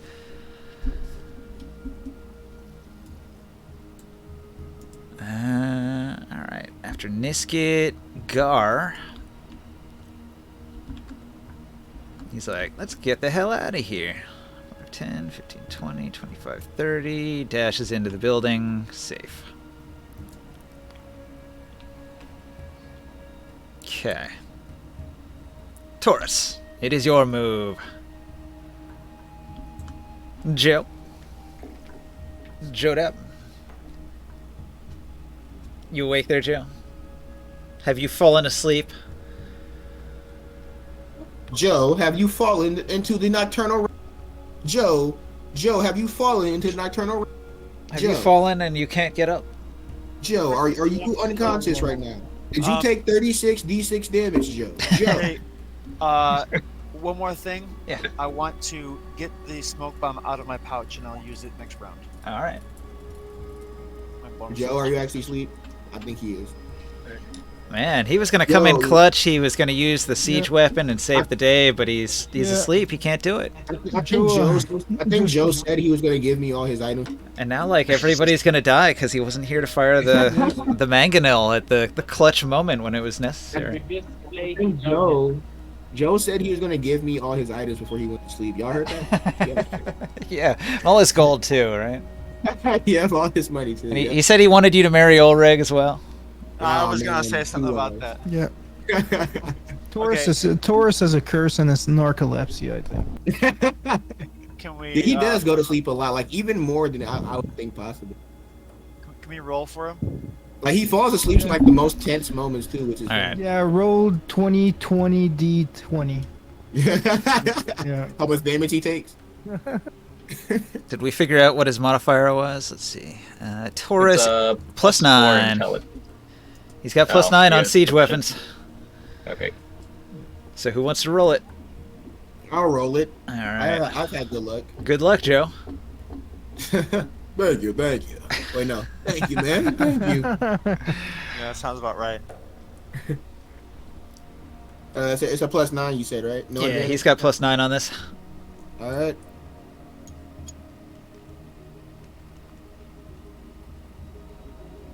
Fuck. 15. Okay, so hold on. Does the check work against their I just AC? read in chat. Long, did you say no, my Drew? Yeah. He was gonna hype up on free promotion. Okay, so something else has to happen here. Krius, make a sailing check. What? Yeah, make a sailing check. Because how you're flying the ship when he fires the weapon affects how effective his weapon attack is. 32. Holy shit! Oh, that's really good. Wait, what? Okay, so because of the way you were flying the ship, there was a good positioning, which gives advantage on the roll. So this motherfucker.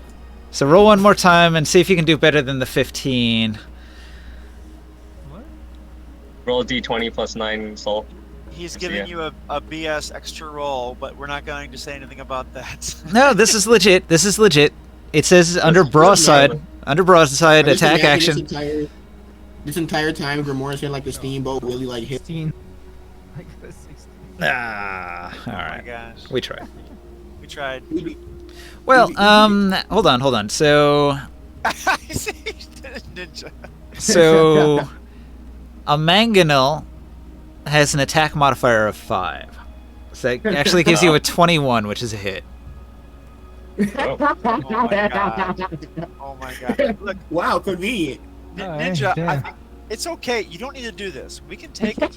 It's okay. No, this I is legit. promise. This is legit. Look, I'll show in the book in the siege weapons section where it says aim.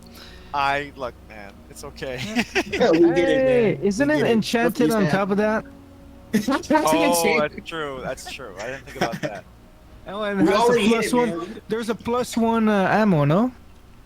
Yeah, you could have used +1 ammo. I didn't have it loaded by default, but actually those are ballista bolts. The mangonel fires stones, Oh. which are not enchanted. But the mangonel itself is enchanted, right? Yeah, it's magic. It adds a D4 poison on hit. There you go. Oh, okay. So the mangonel, I was debating whether to use the Grit and Glory mangonel or to use the one from the Airship book. I think I like the Grit and Glory one more because it's like way crazier. So it does 8d10 damage. Nice. 8d10. Cause like, all right, the one in the Airship book is 5d10, which is chunky, but the Grit and Glory said like siege weapons are supposed to turn people into paste. Like, let's crank these numbers up. These are rookie numbers, so the Grit and Glory book gives pretty chunky damage to the. We're siege weapon. using those numbers also from like when we were fighting the Centurion that they had all those ballistas mounted on it. Yeah. Alright. Yeah. 50 damage. 50 damage. Nice. 50 damage, which 4 damage are poison. Cool. All right. You blast them with the mangonel at full direct hit to the face. And one of these Arakakra is ripped out of the pack and sails down to the ground where he dies. All right, so that was Taurus. I'm gonna move him next to the mangonel. to where And he Taurus fired did it. so well. Good job, Joe. And he's bigger Good than job, this, so I'm Taurus. gonna blow him up a little bit. Bigger than that. All right, cool. Korik is like, fuck this shit, I'm out, and he gets the hell out of here. Mares does the same, because otherwise he would die. Larech is like, oh, this is fucked. And he is going to fire off some magic missiles. Actually, he has to be within 120 feet for that. He can't. He's still too far. He'll ready an action to cast a spell if they get close. No, actually, Mage Armor. What's their distance right now? Too far.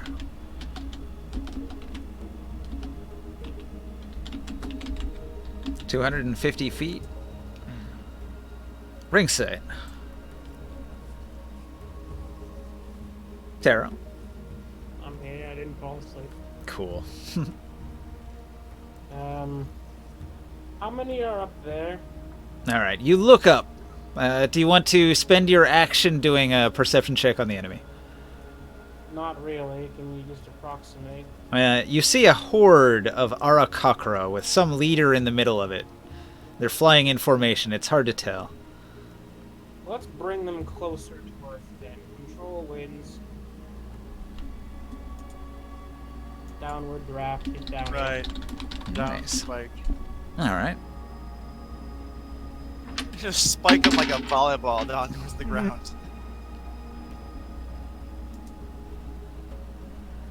Just the freaking fist motion. Alright. You cause a sustained blast, a strong wind to blow downward from the top of the cube. Ranged weapon attacks that pass through the cube or that are made against targets within it have disadvantage on their attack rolls. A creature must make a strength saving throw if it flies into the cube for the first time on a turn or starts its turn there. Flying on a failed save, the creature is knocked prone. While flying? And it's a 100-foot cube, so it can affect all of them. That's impressive. Alright, I will loudly and boldly shout, "The Lord of the Winds will not tolerate this treachery." And do Okay. that, and then They roll a 21.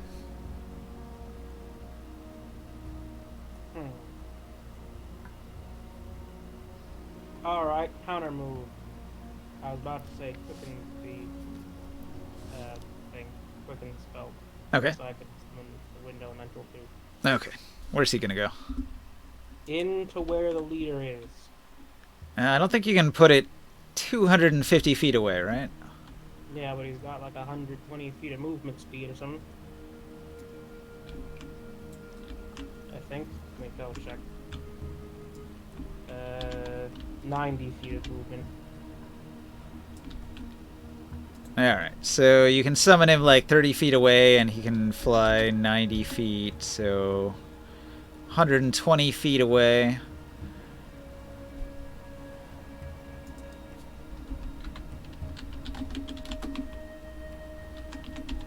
How much further up is the leader? Another 130 feet away from your elemental. Hmm.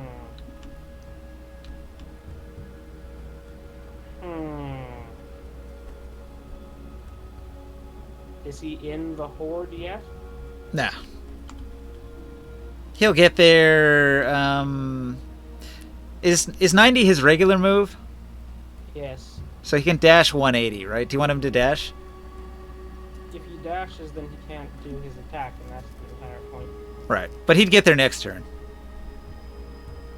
And how fast are they going? Are they moving down? They are approaching to dive at the ship. Does dive mean they just fall, and so they just get here instantly? They're moving at a steep angle towards the ship. Alright, head directly towards them then. Okay. Okay. I mean, unless they can move 100 feet, they're gonna have to make the save again when it's their turn next. They do move exactly 100 feet. Crap. How far away from the ship are they still? They're 250 feet away, so they're going to close to 150 feet on their turn. And they're in a steep dive with that whistling through the wings. Wait, how'd they even... Oh, wait. They will move 100 on their turn, not right now, right? Yeah, not yet. Okay. I was like, how did they cast Insect Plague? It's only 300 feet. Never mind. Well, crap. There goes my moment. I will slow them. Okay, so ring sight not doing anything. I did everything I can do.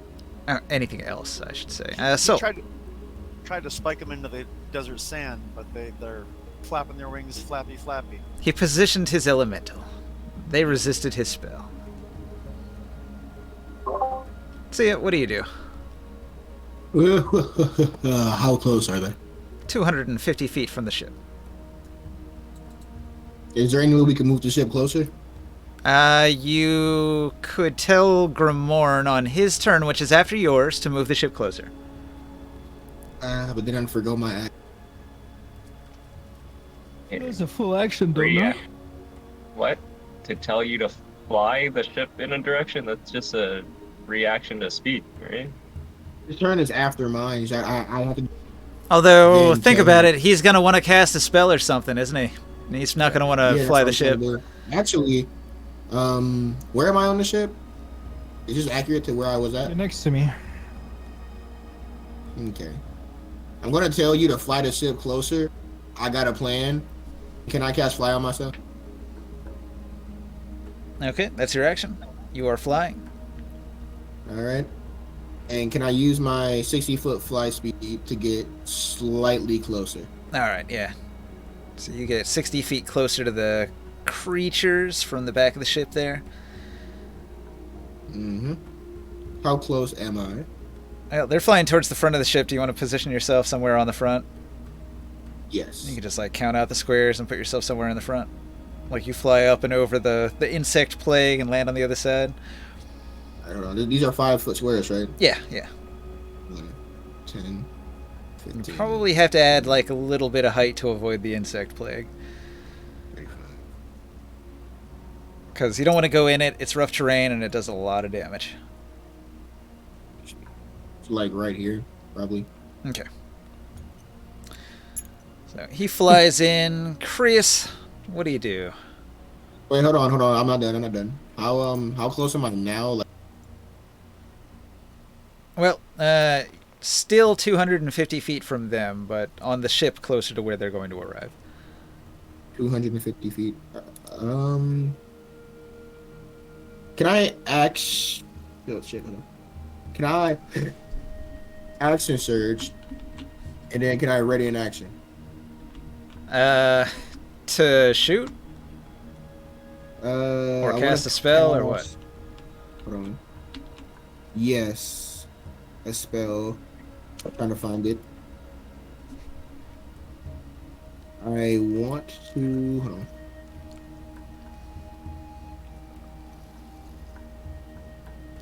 This isn't gonna take long. I'm just looking something up real quick to see if I can upcast it. Want to ready in action so that when they're in range, can I cast You cut out. Cast what? enemies abound On the them? the center bird, the big one, when they're within range? Was that on the list of things he's immune to? Is he immune to enemies abound? It's not a psionic thing. Was it charm? It is. Reach into the mind of a creature you eats if it's immune to being frightened. On a failed save, the target loses the ability to distinguish friend from. They have immunity to frightened, so that probably wouldn't work because of that. No. The one condition. Fuck. If that's the case, then I'm just gonna shit, I probably could have did this a lot better. I'm gonna ready an act.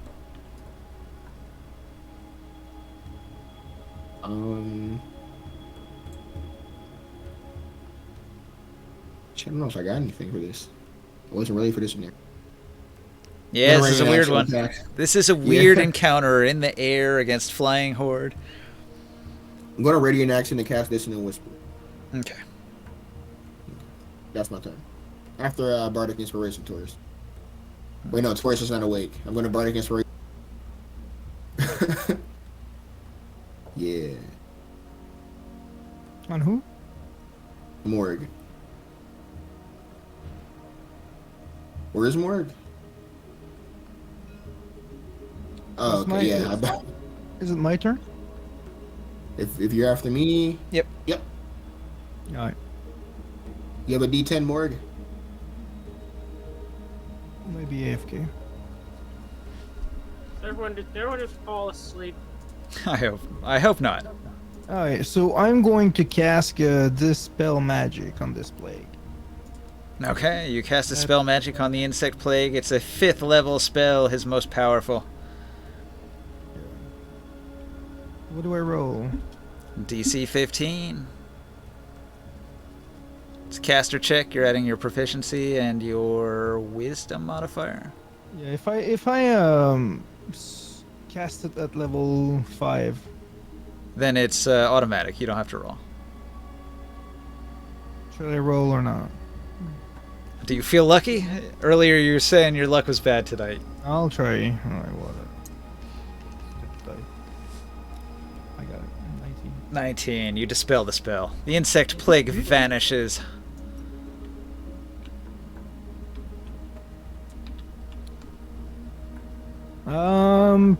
What can I do for bonus action here? Grak lets out a sigh of relief as the insects vanish into the air. Yeah, and I'll yell to our crew, get into your position. The bonus- gunners. Yeah, Grak is almost in position. He just needs to grab his gun and fire. and bonus action, I'll say it's me controlling the wheel or Alright. holding the wheel. You just hold it steady. Yeah. Okay. Morg.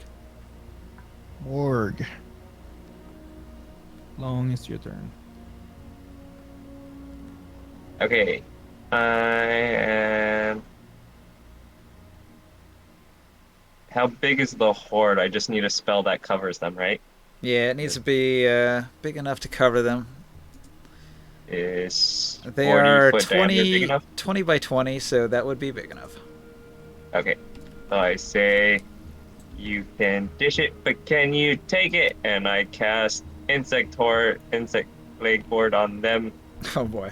and it is a DC 20 con save, or they take the 40-10 damage, and also adds +5 cold damage. Ooh. Is it a save for half? I believe that's what the spell says. Oh, they failed it. Yeah, it should be for half, and it doesn't poison or anything. No, they take the full damage. They fail. The sphere is also rough terrain for them, or difficult terrain. Okay, so they take 40-10 piercing damage +5 cold damage from my staff. That is 23 total damage. Okay. They failed. It covers the whole horde, so it hits them individually.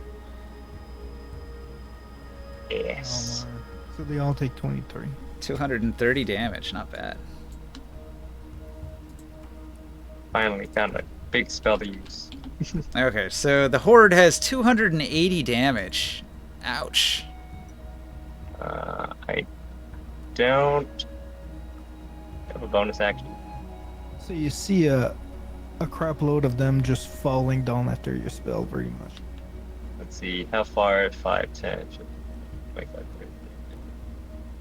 23 damage isn't enough to kill any of them, but they all felt it. It hurt. They're all bruised.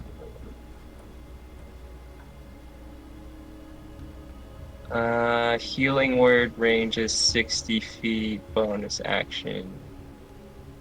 Oh, they took the damage too from the attack from Taurus. So. Yeah. You said Grak is looking really hurt? He's badly damaged. He has 10 damage out of 26 hit points. Okay, so he's like looking battered. I will throw a level 1. He's a gladiator though, and he made his save, so he's probably going to be alright. Plus my spell modifier, and where's my other thing? Bronze, moon, sickle, adds another d4.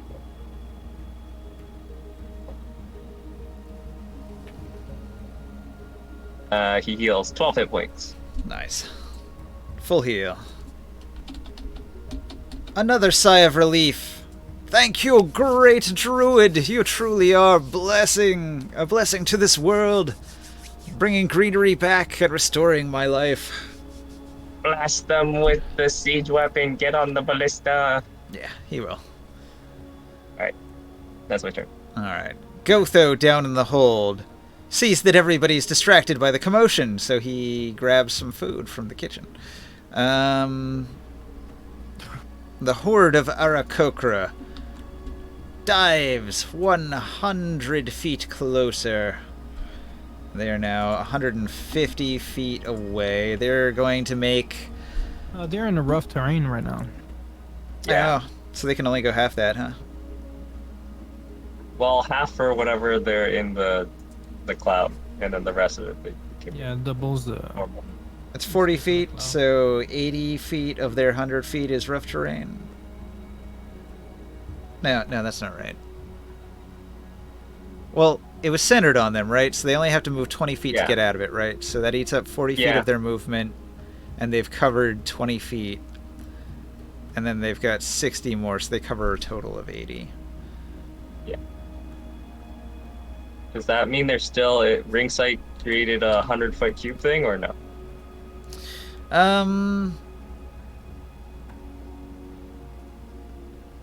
Yeah, I think they're still in it. They're still in it, so they have to make another save, right? Well, no, they don't take it. They already made their save when you did it immediately. Right. Yeah. So next turn We're they'll supposed to still wait have until to. it was their turn. Gotcha. Okay. So they are 170 feet now, and they made the save against the wind, but they were going down in a steep dive anyway. So maybe that downdraft actually helped them go fast. Yeah, but it knocks them prone though. Yeah, had they failed. But they did pass. Oh, they did. They Okay, had, like, so 20 they're some. 170 feet away. The max range on a javelin is like 120, right? Javelin has a range of 30, 120. Damn. They can't use their attack. Well, in that case, I'm going to cast another spell.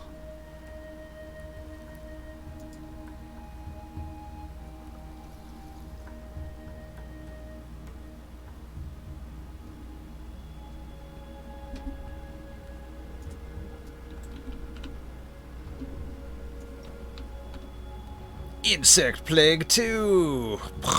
Electric Boogaloo! He has 2 of them per day, so when he saw the first one dispelled, he threw down another.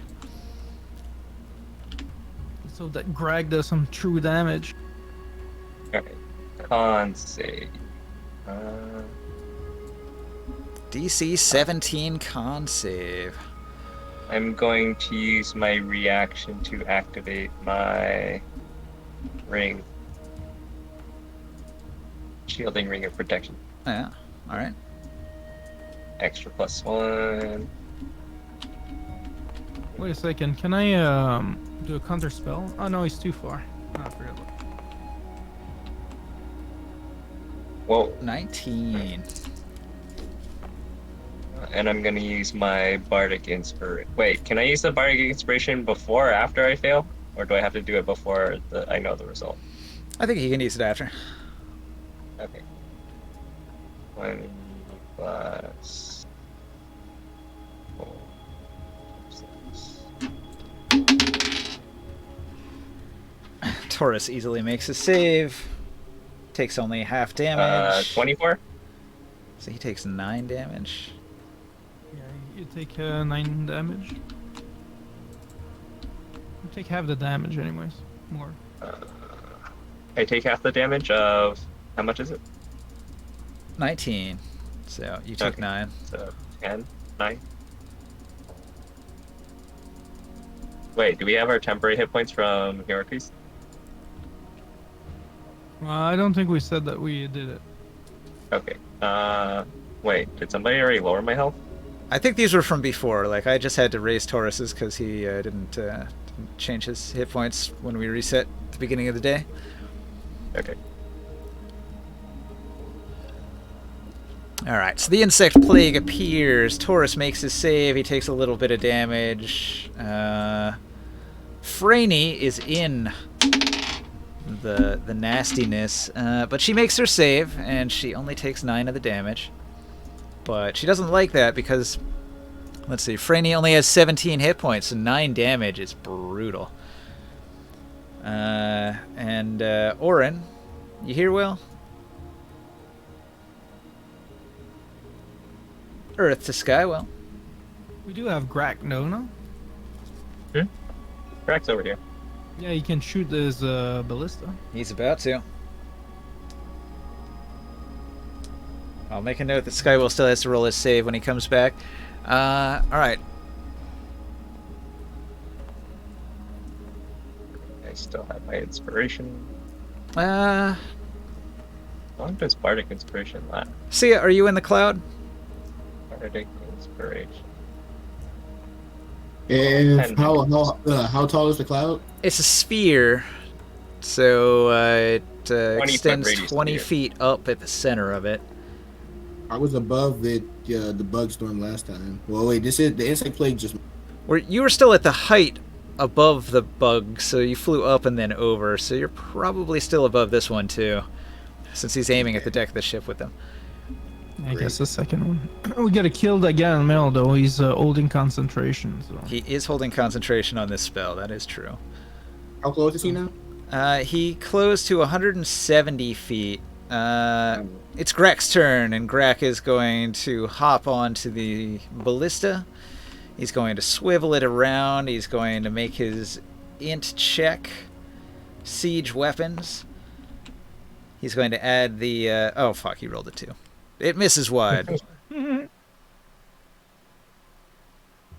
Okay. Hey, Ninja, is the boat constantly moving like in combat? It's not like anchored, right? Oh, wait a minute.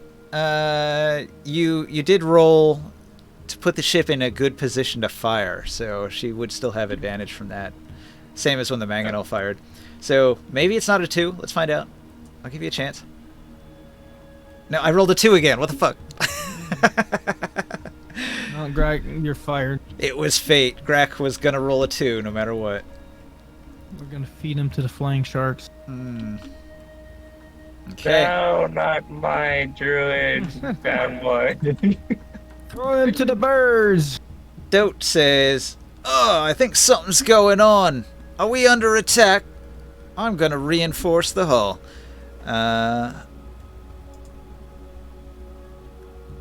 Let's see here. Reinforce hull. He spends the round adding a d4 temp HP to the ship. And oh, I only rolled a 1. Our rolls are cursed tonight. Are all 3 ballistas also enhanced with some D4 or something? No. Nah, they haven't gotten the buff yet. No, they do have an enchantment though. Yeah, that's what I said. Yeah. I thought so. They do a D+4 of something, right? Lightning, fire, and cold. I don't know which one is which. Junithu is going to grab at a table leg and hide under the table and say, "We're under attack! What the hell is that sound?" And, let's see. Clavis is back here, and he's like, "This is my chance to prove that I'm the best bard." And he's going to go up the ladder onto the deck, and he's going to see that there's combat, and he's going to say, "Now's my chance." And he's going to roll his charisma check. He rolls 19 plus 6. He's got a 25 this time. And what he's rolling is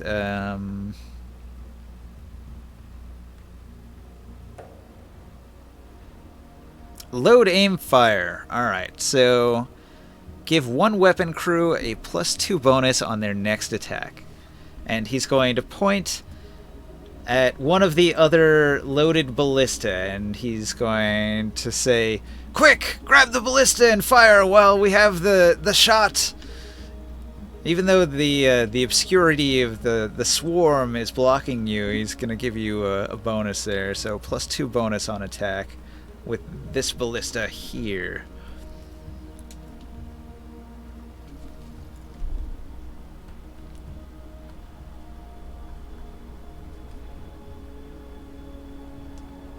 Alright. Okay. So he did good. That actually helped a little bit. Portinx is like, I'm terribly, horribly wounded. This is bad. 21 damage. She's probably not going to do anything but cower in that room there. Franey gets the hell out of the swarm. 5, 10, 15, 20, 25, 30. She runs over next to Clovis. I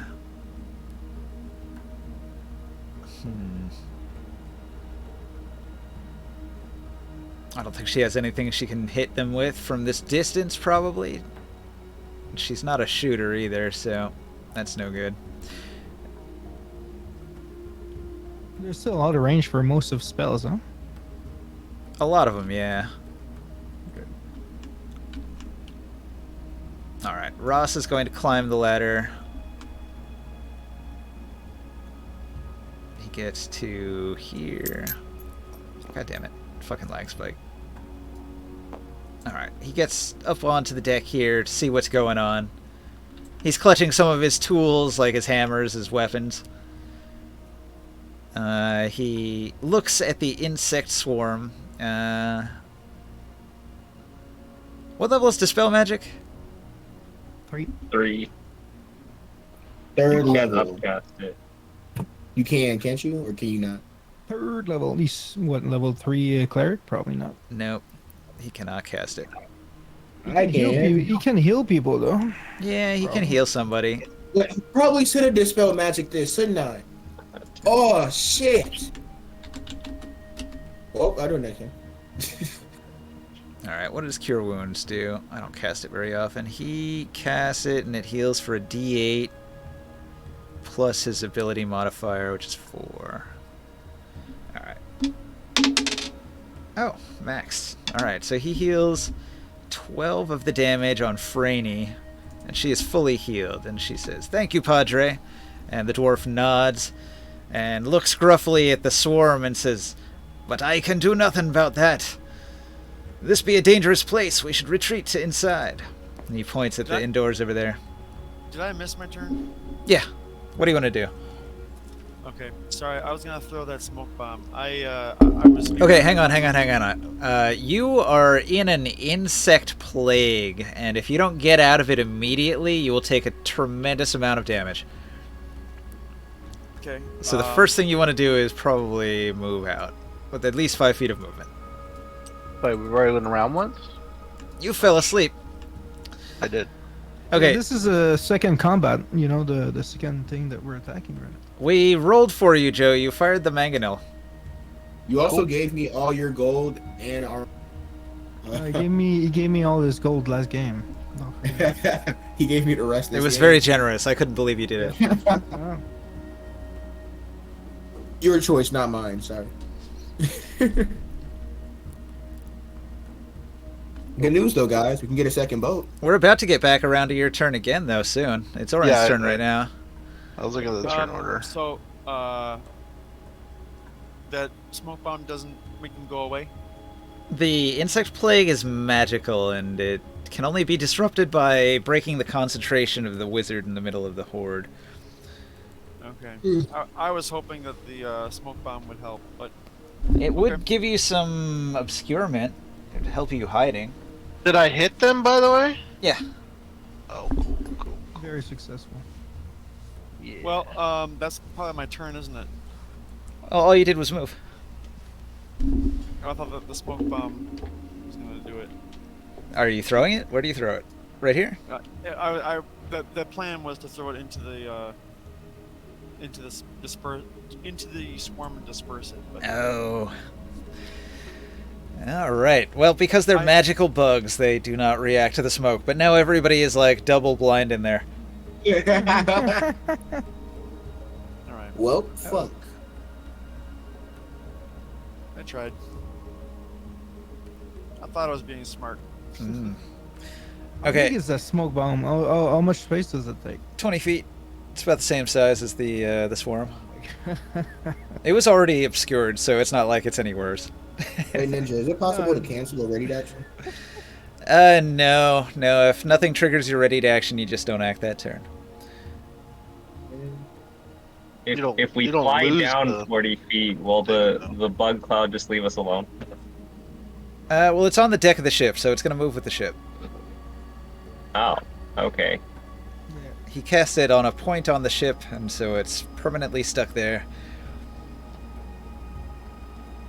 Wait, can I do that with the air croaker and just put it on them? Put what on them? My bug horde, insect horde, plague horde. Well, they're not on a thing, so like the ship counts as a location that you can target. Okay. They're all just flying around, so you have to target them. Even though I gave them a nice little plate to stand on, that's just like to attach them all to it. That's mainly so that I can do this, which is yeah, so I can do this because I thought it looked cool. There you go, wrong. Wait, Ninja, whose turn is it? So they're not It is. hitting I don't know. anything. Whose turn is it? You're I'll on probably Franny. cast it on them. You're on Franny. Okay, so Nisket, whatever. So Nisket. you're on Nisket the biscuit. Franny, weren't you? Okay. Niskit points at the enemy and says, "I see them." Yes, Yeah. I'm attacking them. So Niskit can do a cool thing here, actually. He's going to try to spot a weakness in the enemy. So DC 15 Wisdom Perception. I use this cursed die that always rolls a 2. It's kind of cool. I rolled a 13. Okay, so he's going to successfully do a Wisdom Perception check. He spots a weakness on the target, giving advantage to the next attack against them. So not only +2, but advantage with the ballista. Cool. And then when he spots the weakness, Gar is in there. He's wounded. He's like, "Ow, this really hurts." 10 damage. I got eaten up by bugs. He's gonna sit tight. Taurus. All right, Taurus. You are the weapon master of the ship. You are in the insect plague. If you can get out of the insect plague before the end of your turn, you won't get bit by it. But somebody's got to fire this siege ballista at the enemy. Can you get there and then get out of the plague in time? Sure.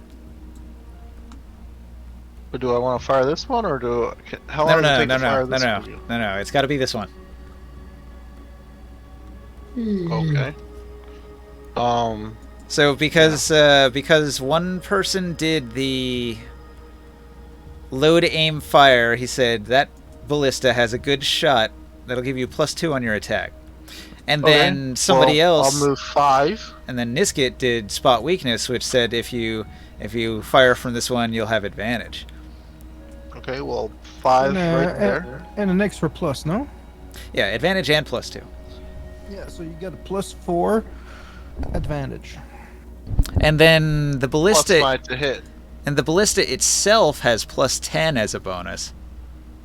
Oh shit. But Hold on. remember, you're making an intelligence siege weapon check. Which is +9 for me. Okay, so 9 +10, that's 19. +2, 21. +2. Like, basically, it's an auto hit. Just don't roll a 1 and do roll a 20. Okay.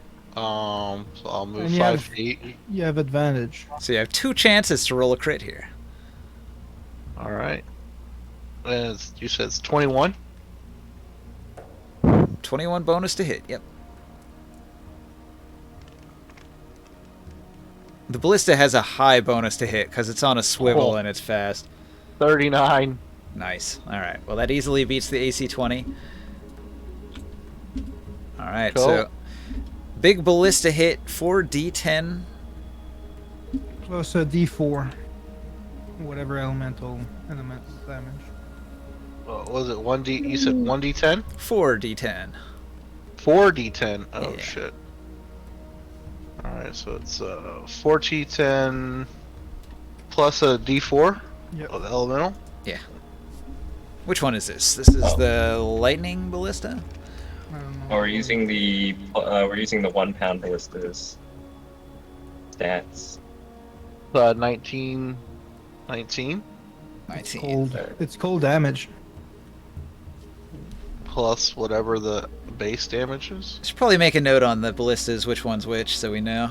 Yeah, I that one's did. cold. I- Yeah. Wow. Alright. One of the Aarakocra gets hit by the ballista and dies immediately and falls out of the sky. He lets out a bird-like squawk as he dies. So I moved 5. Are any of these other ones loaded at all? This one that you indicated first is also loaded. But it was an action to fire this one. Oh. I don't. Oh, it's not an attack. No. Hey Ninja, which mangonel one are you using? Are you using the 2 pound or the 5 pound one? Mangonel. Because you said +5 bonus, but then you said 8 damage. Did I mix them up? I think I was gonna do the 5, right? The 5 is the one with the Okay, 8d10. then that's a +4 That's instead. fine. That's a +4. I'll move Alright. out of it. So that's 10. Um, sorry, 10. What the fuck? 15, Okay, you hop out of the bugs. 20, 25. Can I load the mangonella from right here? Loading the mangonel takes 15 people. Why does it take 15 people? It just takes 15 people. You have to wind it up. It takes a long time. What? The mangonel's like a once and done. You only get to use it like once per encounter. Ballistas only take a round to reload, though, so ballistas you can keep firing. God, what about this ballista here? Reload it. Grak tried to fire it and he missed. You could reload it. Can I reload it? Yeah. I'll reload it. Okay. Is that what, a bonus action? Yeah, you could use your bonus action for that. Cool. I'll bonus action reload Okay. this ballista. Cool. And tell him, well, I got it. Don't worry, I'll fire it. Alright. So, Korik healing, Mares healing, Larek, he's gonna go down below deck in here and he's gonna look at everybody and assess the situation, see how everyone's doing. A lot of people wounded in here. Alright. Ringsight, we're back on you. What do you do? Just flying around right now, right? So currently there's a plague of insects on the deck of the ship. People have been firing siege weapons at the creatures that have come closer. They've got 299 damage on them. A couple of them have died. They're 170 feet away. How much further are they? 170 feet. Okay. And they're out of shot of the control winds, right? It's 100 feet, right? Would it be like centered on them, or did you displace it so the wind would be more towards the ship? I centered it on them. Okay, if you centered it on them, they did move like 80 feet, so they'd probably be out of it after like 50 feet of movement. Oh, well, nothing to be done for it. Control wins again. Okay, you hit them with another control winds. They try to resist the downdraft with a strength check. Hold on, let me check, see if I can't modify this in a way to make this easier on myself. 24. Weapon seeking care. Is there anyone I like up there? Of the enemy group? Doubtful. Alright, let's try it again. Actually quickened again.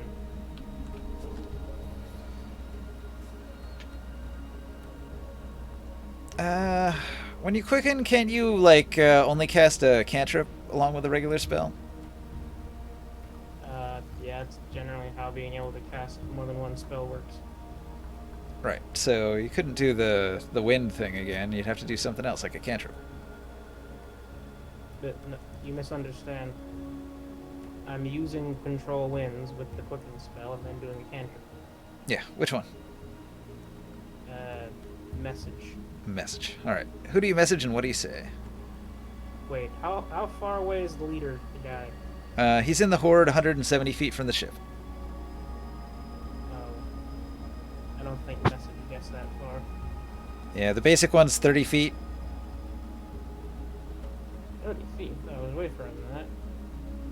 It's like Creature, 120 well, feet. so you've got like, you have to target somebody within 30 feet that you can see, and then you've got a mile. That's the standard psionic sorcerer telepathy, yeah. So, That is not what I'm talking about. alright. What do you got? That's You got a a spell. message spell. Message spell. And it's not gonna work. But... Anyway, make me another saving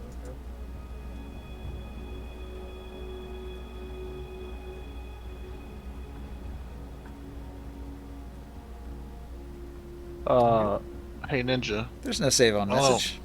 Is it so? Yeah, Ringsight's doing his turn. Ninja. My AC is 23 now, by the way. Okay.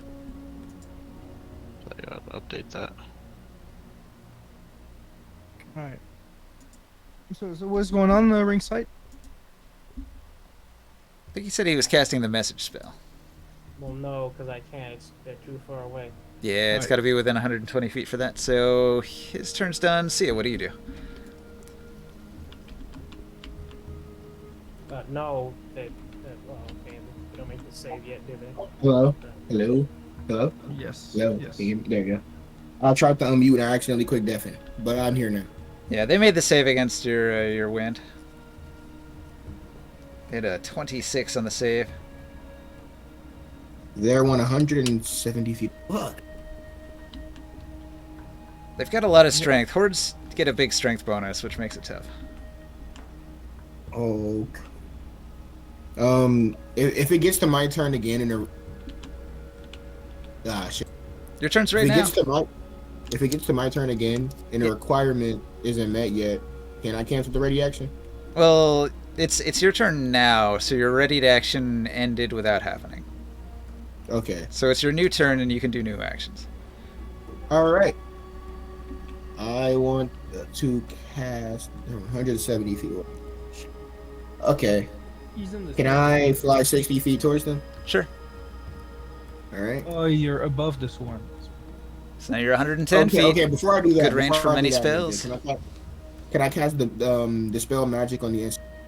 Sure. All right, I do that. DC 15. Can you break the spell?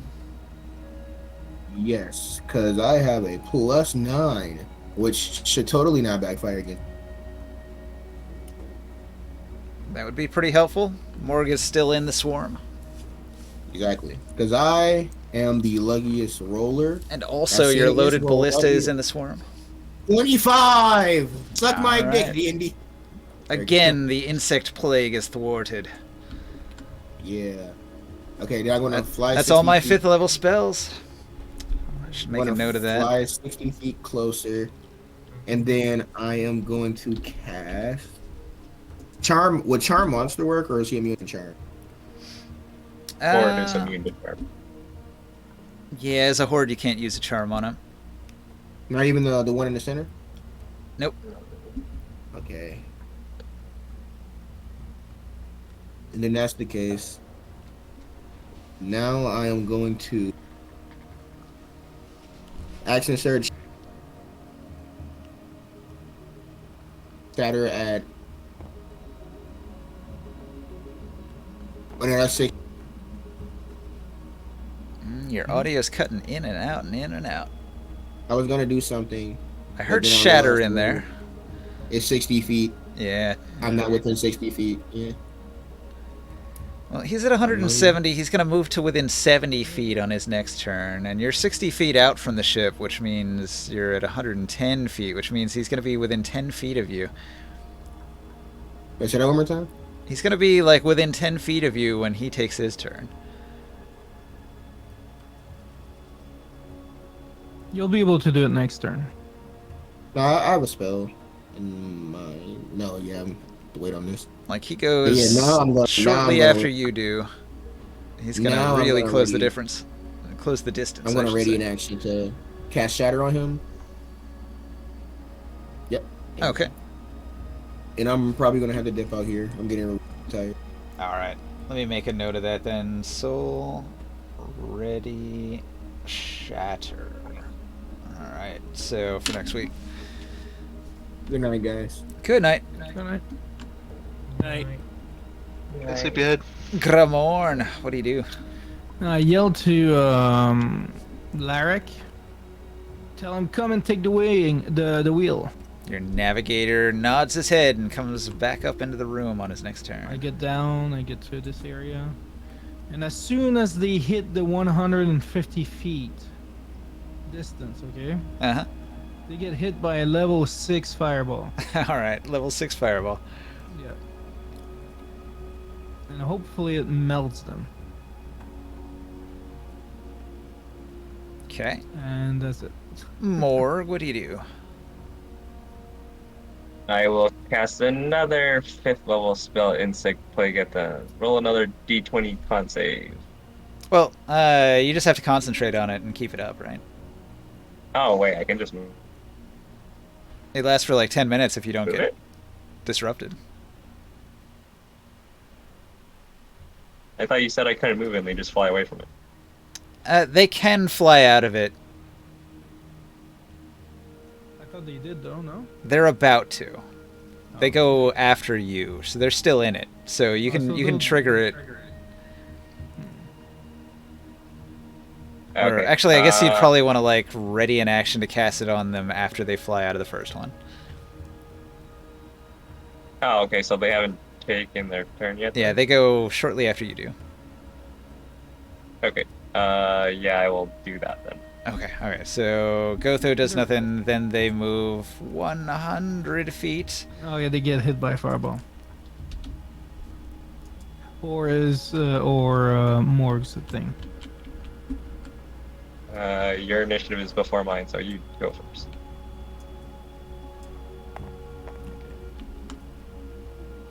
Oh my god! I rolled a 1 on the save. No, they're dead. How much damage? Obliteration. Do you, All the you want me to roll it? They're a 20 by 20. Does your fireball completely encompass them? Yes, 20 Yeah. feet. Fireball. Fireball's also a 20-foot radius, right? 20-foot radius. So it's as big as the insect plague. Yeah, I guess if you center it on them, it hits them all. Yep. Roll that damage.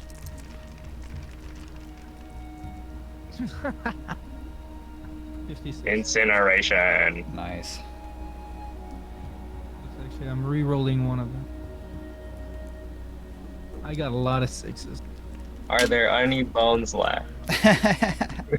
It's 56. Okay, so the horde is destroyed. And when the horde is destroyed, 1d4 survivors emerge from the horde, and I roll a 2. So the horde is gone.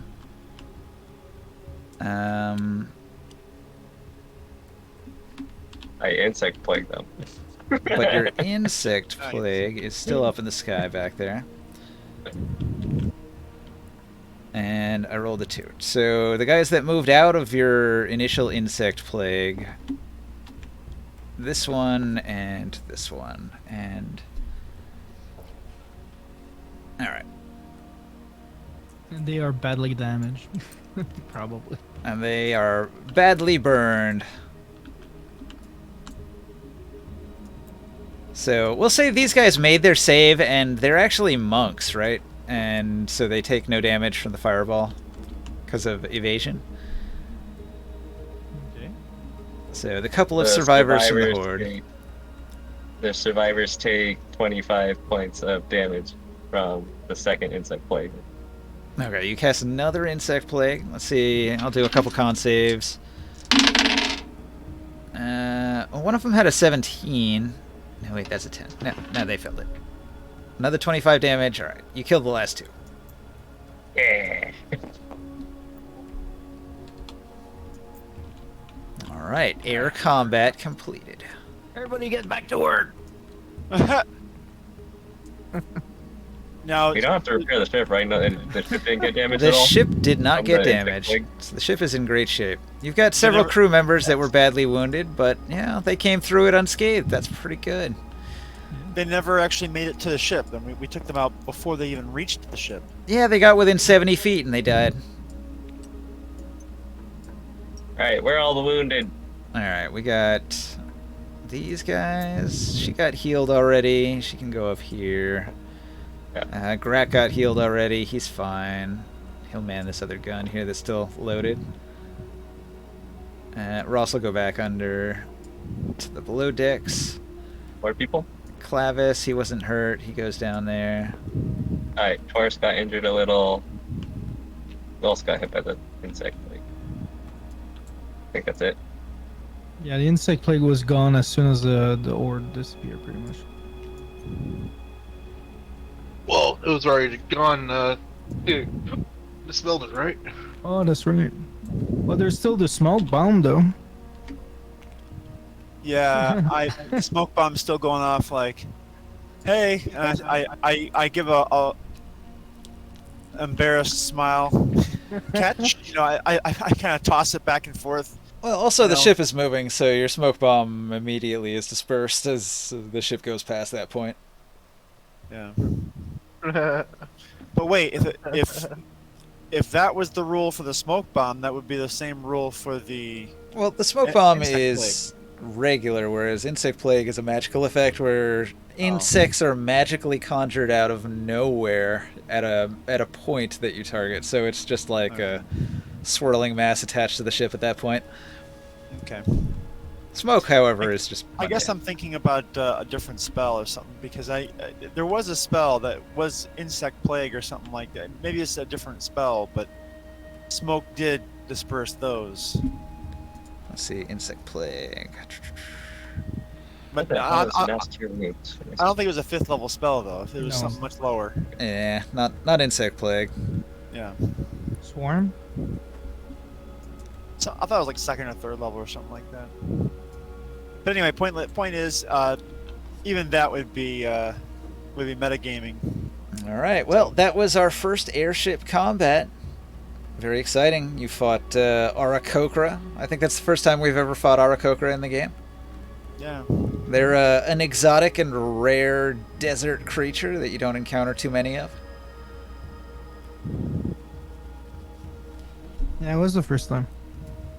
Now that's a wrap, right? That's good night. Yeah, Pretty we're going much. to call it there. What I would like to do is save all these figurines here.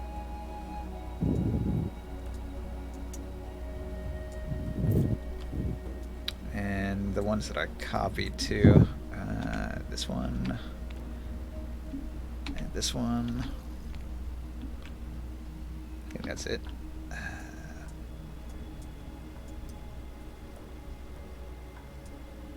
We can try to complete the group with figurines.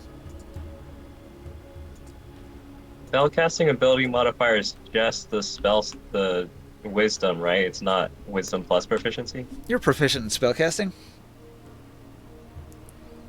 Spellcasting. So of course you had proficiency. It's like your main thing. Your modifier. Okay. Oh, then I'm supposed to heal a lot more. I was using the wisdom instead of wisdom plus proficiency. No, it's like plus your modifier too.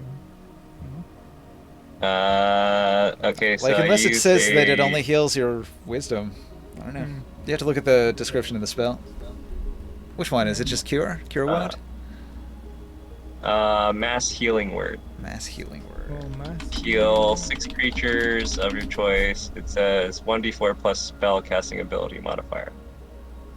Oh, yeah, you know what? Because they're saying spellcasting ability modifier, they're saying just the modifier from your spellcasting Oh ability. yeah. Okay. So it's your +5 or plus. Sorry. So Sorry. it's I was 12. Yeah. Okay, 12. So 6 people heal 12 hit points. Cool. All 6 of us heal.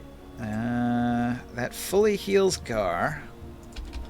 That heals me and Taurus to full. Maris has 9 left. Korik has 9 left. Bosun has 9 left.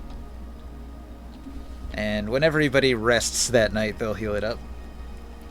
Okay. I like it. I think that worked quite well, that little airship combat. Yeah. And I like That was some of interesting. the like nitty-gritty mechanics of running the ship and all the little like call-outs that you can make. You can like bark orders at people to get bonuses. It's an interesting little mini game.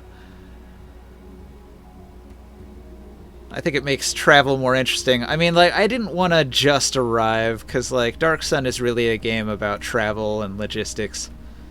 So I figure, like, half the fun will be actually, like, operating the airship. Now that you've got it, you spent all this time building it, so I really want to drill down and do some real, like, airship mechanics. Before we sleep, I'm gonna use 6 of my I'm gonna use all of my remaining level 1 and all my level 2 spell slots for Goodberry, and I will distribute it amongst the NPCs, and they can keep them to use later as Instead of actions using to ship's heal. food. I mean, you were saying before that it doesn't actually keep them satiated, Yeah, but alright. it's just for more like emergency healing on them. Yeah, for that one hit point. Gotcha. Yeah.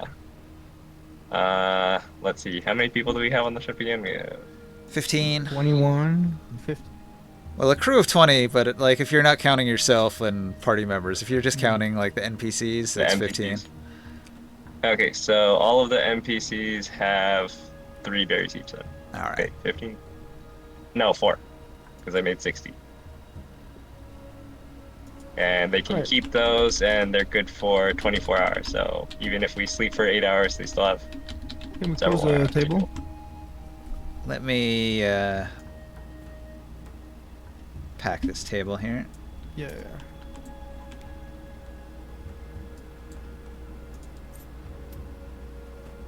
Yeah, this was fun. Different fighting. Or are there people? Are there people who are the NPCs? Are some of them like relegated to under the deck, pretty much all the time, and then some are like on the top of the deck? Because I would prioritize the people who are on top of the deck to have the berries. They move around. Like it depends where they need to be. Like the carpenters might need to come up on the upper part of the deck to repair something. Okay, yeah, then I'll just split it evenly. That's fine. Berries. Well, I'm gonna end the stream there. I had fun. Put a lot of prep into that one. Hope everybody enjoyed it. Yeah, I like the little disc with the Air Cross. Yeah. That was cool. Yeah. That was a good combat.